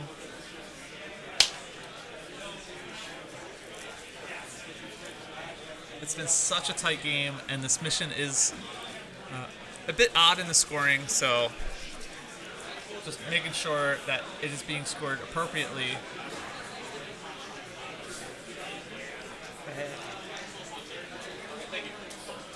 Yeah, so that top right objective that we thought was a little pot drop on, it's not. There's nothing on there that Jacob has, so that's still Tom's objective, which means it's burned now forever. That is not anything, apparently.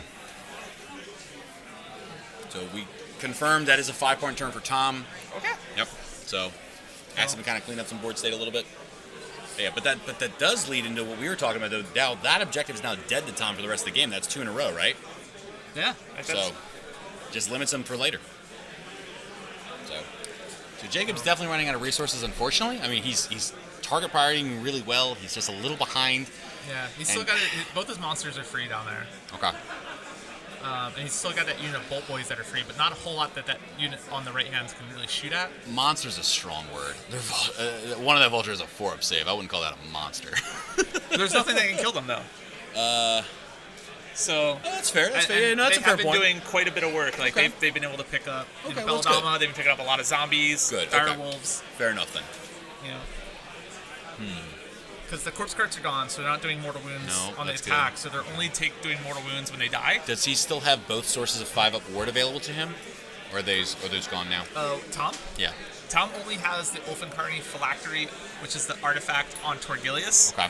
He did not, or not Torgilius, on Gorslav. He does not have Torgilius in his list. So he Oh, only has only one ever aura one of source. 9-inch 5-up Okay. wards. Okay. All right. Is that sorry? And then is that still available to him or no?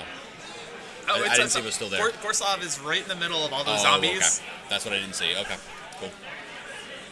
I think he's that more prominent, large, white kind of crescent moon shape that you can see. God, I feel like I'm getting older and older when I look at these streams. Like, it's that blob in the center. All right, cool. That's good enough. He's in there somewhere. Yeah, he's somewhere.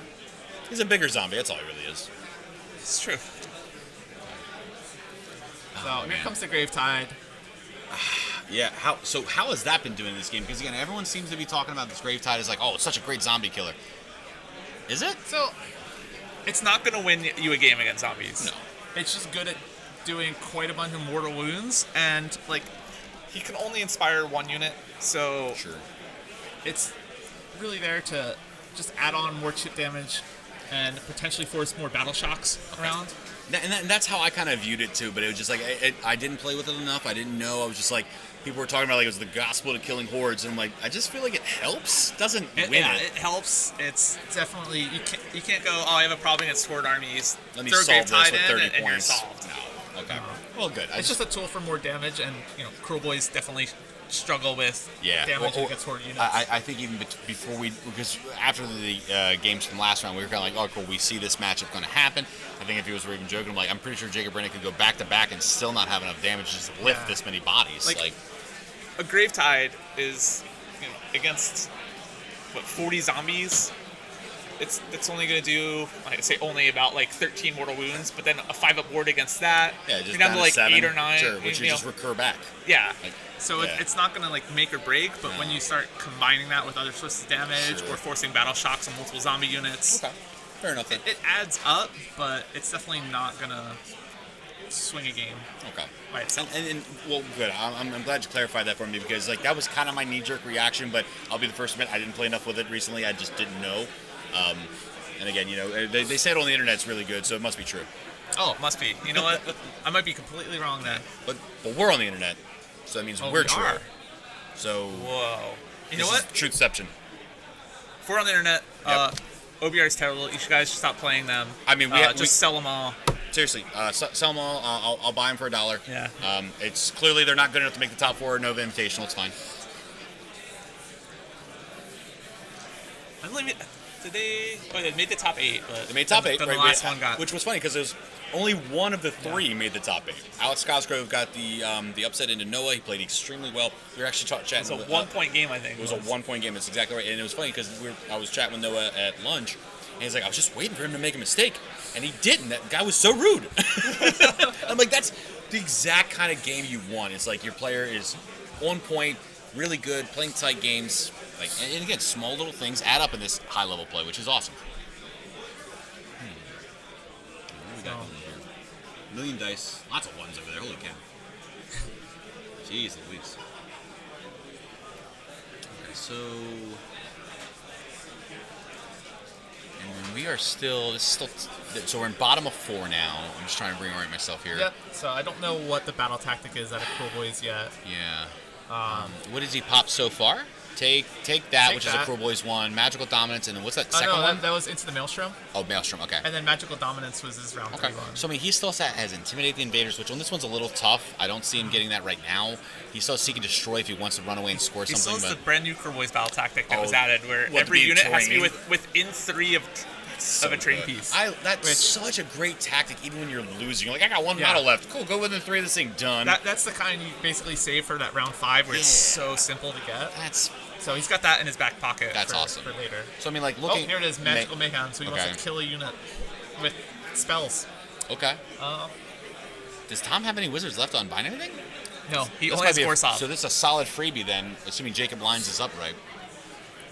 I don't know if you can kill, because you have to kill a unit with spells, don't you? Or an endless spell. Or an So endless again, spell, talking about Gravetide might finish something off, or that. So I'll be honest, this could be super cute. Again, you've got Gobsprak there, right? No, Gobsprak's been gone. Oh, so that's just a Killaboss. Killaboss on Corpse Revolta. Okay, I was thinking And maybe I finally nailed the pronunciation of that. Nice. I was hoping like maybe it was Gobsprak. He was going to charge a bolt, come in, kill a bunch of stuff, and then bolt something to finish it. Like, but no. Okay. Gobsprak would have been absolutely massive to be able to nasty hex and turn off those word saves.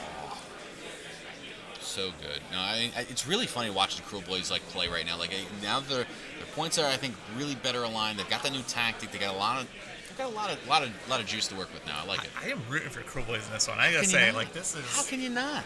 So and it's funny too because like again when we got the invitational players all locked in and yes they're coming, they're confirmed before lists were coming in.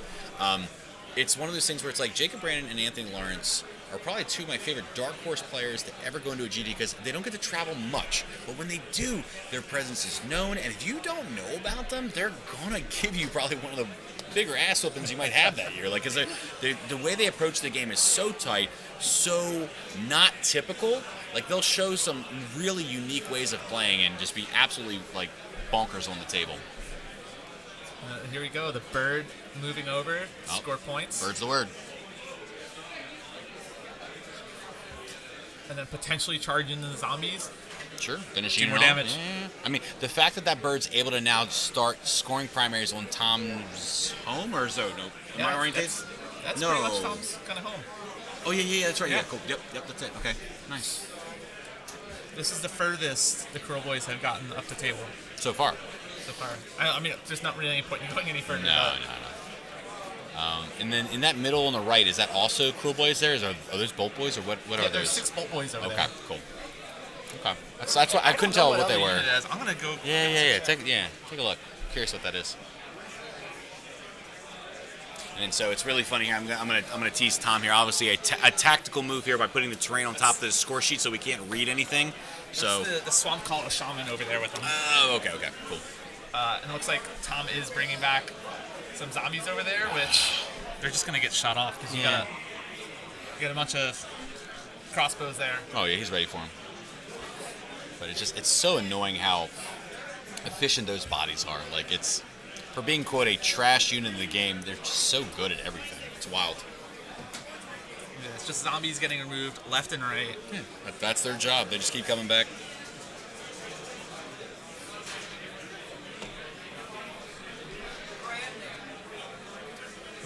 Already confirmed, we do have one Slanesh in our final here. Anthony Lawrence is a finalist. He will be in the top table.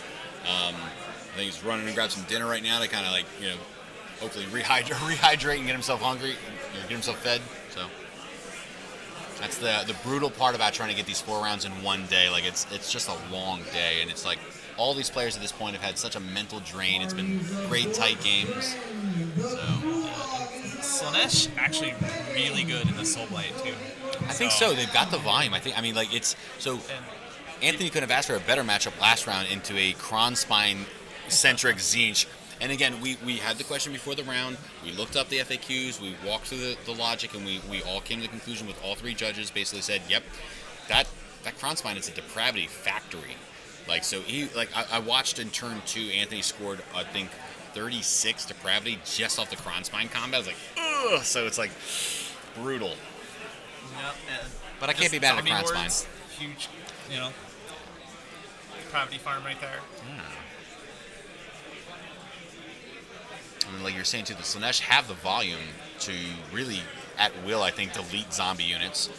They've got some high quality impact hits as well to take out some of those, like the Belladama, Luca, like all the other, maybe not central pieces, but what am I missing? What do we got? We had a Swamp Kala Shaman charge right up the middle there. You see where those tokens are in the center? Oh. Right underneath that terrain piece. The Swamp Kala Shaman charged in. Okay, let's go. And now Scumdrix charged in. The bird's charging in. So, did I miss something? I didn't see a wizard, I didn't see an endless spell or a spell kill anything, did you? I don't think so. It's a weird battle tactic to me, because it's like you have to kill it with spells. Did the shaman have bolt? He's got the blizzard in his list. Did we miss that? Oh, man. You might have got him with the dirty snowball. That'd be sick. That'd be so good. And now the Bolt Boys are charging zombies. Rock stars. Well, people forget, like, their melee is almost as effective. So, like, again, doing those mortal wounds, the Aegis Sixmar is real. So, I'm gonna go run out there and check some stuff out here. We got the man, the myth, the legend.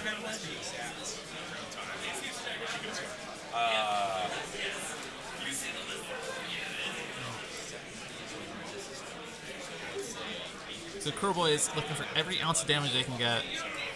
Zombies on their own, they're only a 5s to hit, 4s to wound. So charging Bolt Boys in.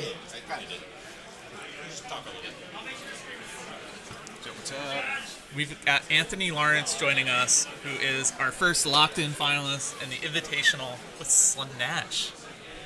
How's your day been? It's been awesome. I've had some real barn burner games.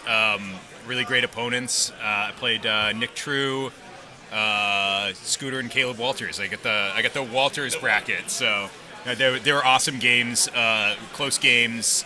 Other than the first one against OBR it's such a good matchup for me that. The tactic. He did get it. So Jacob did achieve his battle tactic this turn, killing wolves with spells. How close is this game? I haven't been watching it closely. So Tom's up in points by like 4 or 5, I think. They keep covering up the points, so I don't know exactly. But Jacob Brandon's been making this a close game with Cruel Boys. Yeah, it looked close, and this is such an interesting mission because with the way that the objectives, you can't control them after 2 turns. There's actually kind of like a natural built-in catch-up mechanic where if your opponent lets all of theirs burn, they can catch up at the you can catch up at the end of the game. So I'll be really interested to see how it ends. So it's currently 19 points to 11, but Jacob hasn't scored yet this turn.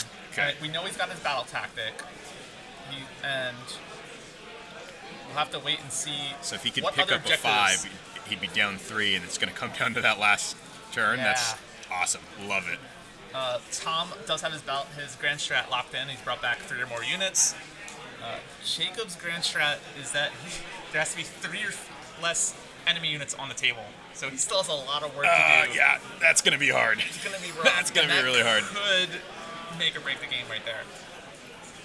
So interestingly, I think I actually want zombies, which is it's not something I think you're going to hear a lot of people say, but the grid and blades thing is like really bad for Slanesh.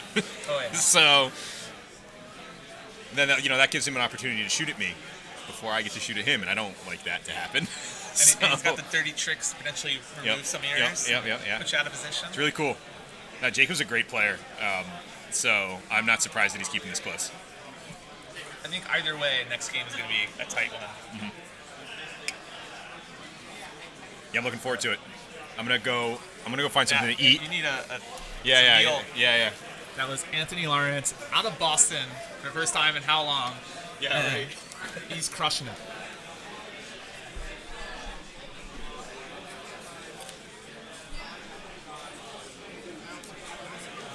So if you're just joining us, we are in round 3 of the Invitational at Nova Open. Winner of this game goes on to the final round 4 game, which will be probably in about another 30 minutes or so. Probably about another 15-20 minutes left in this round. They're going to give the winner of this a little break to go grab some food. So we're probably about 30-40 minutes at least from our final round. But that will be here on this stream. And right now it's Slanesh, piloted by Anthony Lawrence, who has battled through, defeated both the Walter brothers. And his opponent, still to be decided. Tom Guan's Soulblight is up on points right now, but Jacob Brandon battling through with Crow Boys, not out of it yet. So we are currently in bottom of 4, still 1 full turn left.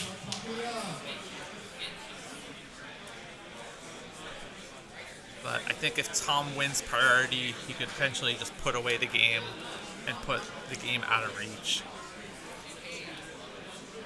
So if Jacob scores 5 points this turn, he'll still be down 3 points. So if Tom's able to just put at least 3 more points on the board, he'll win the game, likely.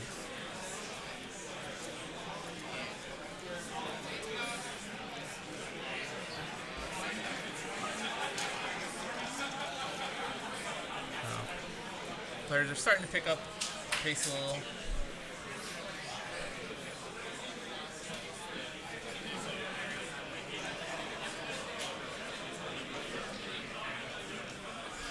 We've got the Kill Boss on Corpse River Vulture and Swamp Boss Scumdrek at the bottom of your screen, who have run all the way around in a giant loop around this table and are trying to pick off as many zombies as they can here. Potentially getting mortal wounds slapped back in their face from all the dead zombies.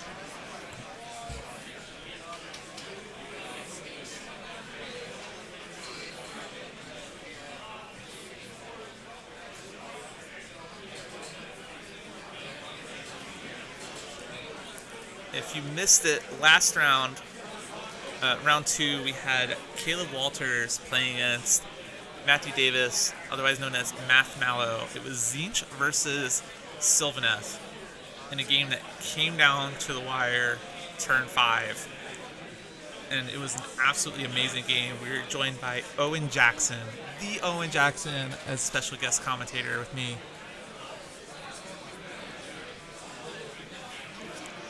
We'll have one more game after this today. And then tomorrow we'll start the 8-round GT. We got 3 games tomorrow. 3! That's more than 2. Saturday we've got another 3 games. And then the final 2 games will be on Sunday. The Nova Open here in Washington, D.C. at the Washington Hilton. There's still a chance you can come play. Tickets are available. You're missing out? Don't miss out. Just come down here. You got time? Get in your car. Start driving down. Round 1 starts at 9 a.m. tomorrow. It's Eastern. We'll have coverage throughout the day. So if you can't make it for your game, we got you back. Just come watch the stream.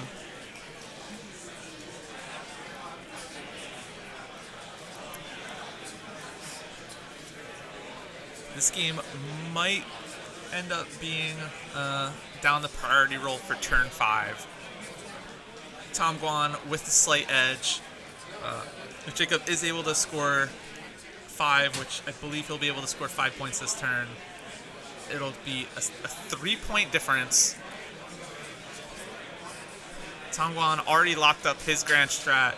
Jacob Brandon's grand strat is to have 3 or less enemy units on the table, and he's been grinding down Tom's army, so it's possible, but it's really going to come down to some priority rolls and to see how things shake out turn 5.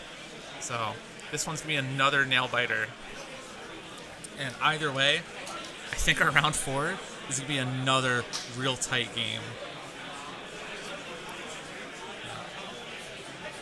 Anthony Lawrence's Slanesh confirmed for round 4. He prefers to be playing against this zombie horde. Slanesh is amazing into zombies. There's so many sources of depravity. Blissbarb archers, very effective against zombies. He's concerned with the Cruel Boys because he's got Grin and Blades, and you can't see the Cruel Boys army outside of 12 inches. So he can't shoot into them, and then he can get shot by the Cruel Boys before he can. But either way, we're going to have a really great round 4 coverage coming up.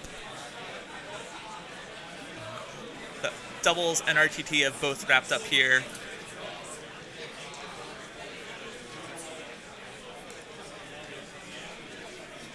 And we'll be back in just a moment.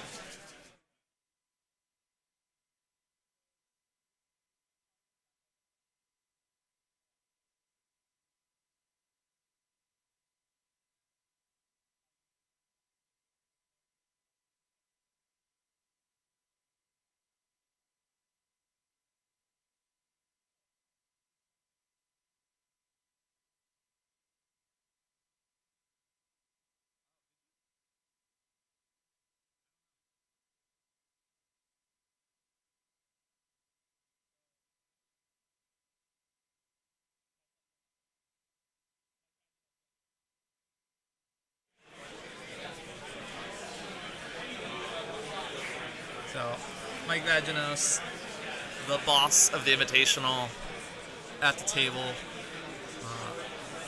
This one will have to wrap up soon. There's still one more round left, but Mike is, he wants to make sure that the game has reached a natural conclusion. So, even though they're coming up on time, he still wants to make sure that both players have had a full game and we're not just cutting it short.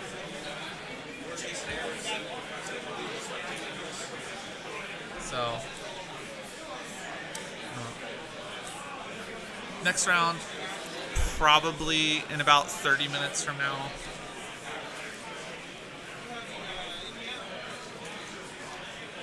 Jacob Brennan did score 5 points.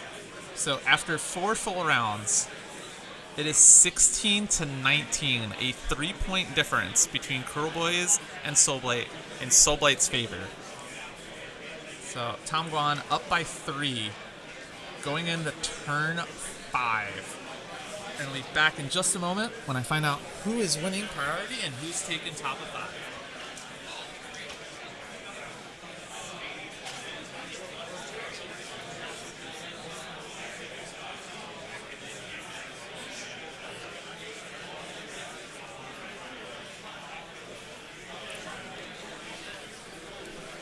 Tom Guan taking top of 5 here in a 3-point game. So we'll see if Tom can potentially put it away. We'll have to find out what objectives he's even able to score. That is the big question. This is the limited resources. So if you scored the same objective 2 turns in a row, you can't score it anymore. So both players, I think, working out right now on what they're eligible to score or not, and I'll get that update.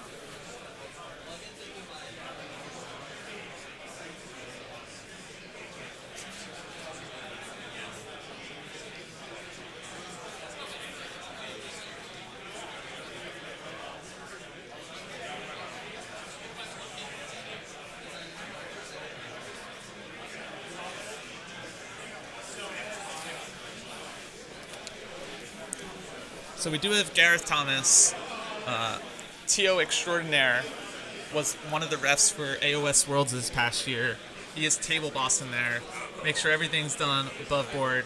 So they're working out, they know what objectives they have left to score. But we're going into turn 5, Tom Guan taking top of turn with Intimidate the Evaders, and he's ahead by 3 points. And joining me here, 2-time ITC winner, Gavin Geiger. It's me, the Griggles guy. How are you enjoying DC? You didn't play today. No, I went and looked at all of the museums. We ate some Italian food. It's pretty cool. And there was a spy museum. They had James Bond's car. It's cool. It was dope. But Tom has some really just enthralling gameplay going on here. Huh? He put all this stuff on the circles. That's cool. I've never seen that one before. Tom did make a pretty big misplay in deployment. Did he get his zombies pulled by the trick or no? He put Belladama on the line, and didn't realize that she doesn't get lookout sir because she's got a mount. Jacob Brandon, being just an awesome, beautiful person, said, if you want to move her, go ahead. We're still in deployment. Like, you can adjust her.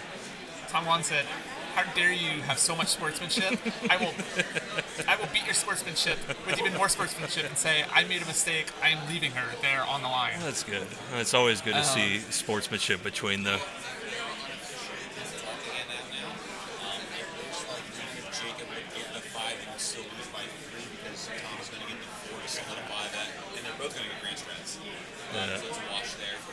They're making sure they didn't miss anything, but it's the Soul Blight experience. Beating somebody by 3 points. They are talking out. Tom did get priority, so he's going to be able to score points this turn. It looks like Tom will take the win. But they're talking out for sure. Garrett Thomas, ref extraordinaire at the table, making sure it's all above board, but looking like Soul Blight probably taking the win, but not by much. Yeah, I heard it was pretty competitive. But it's mechanically it seems like Cruel Boys just has a hard time pushing the damage. And the mission was limited resources, so you can make some weird errors on limited resources and burn up your own side of objective play. But I don't think that probably didn't happen with these two players. It did happen. Excellent. So we're all having a brand new learning experience at Nova Open. From the top left down to the bottom right. Yes. They both control those 3 objectives each for the first 2 turns and just burnt their own objectives. Very well. Some very high level gameplay going on here. It's been a phenomenal game of gameplay. Jacob full sent too on top of 1, knowing that he needs to get as much damage out there as possible. Left Belladama and 2 wounds left, killed everything else over there. And then Lock of Eye came over, picked up Gobsprack. And Jacob went, shot Lock of Eye off, finished off Belladama. That's cool. And that's basically what the first 2 turns. Fundamentally against zombies, a lot of the time it is okay to full send too, because you need to control board space. It's not about doing damage. It's about preventing. You're basically putting an umbrella on the battlefield where he can't set up things out of the grave. And because if you let him just bracket you in, he's just going to keep replacing the units that you kill and backfilling and shoving in to where you engaged at. So it's really hard to shift the battle line wherever that is drawn at the beginning of the game. So he just doesn't have a lot of units in his list that are able to extend out that much. That are fast, yeah. The big models are fast, but they do just enough damage to kill themselves in combat against zombies, which is unfortunate. But Well, he was able to pick up the corpse cards, which allowed the other two to, like, I see. only one of those monsters died, and it was from Makabai. yeah, But, like, halfway through the game, it was just down like Gorsov and zombies. yeah, yeah. It's like a lot of those zombie games go. It's like the attrition battle on missions where they're board centric. Zombies just really excel, especially like on the back end of the game. You start running out of your battle tactics you can score, and they just have ones they automatically do. She's gonna go get the final score, but yeah, zombies just play the board really well, play their objectives really well, play their battle tactics really well. So it's probably the result I would have picked at the beginning of the game.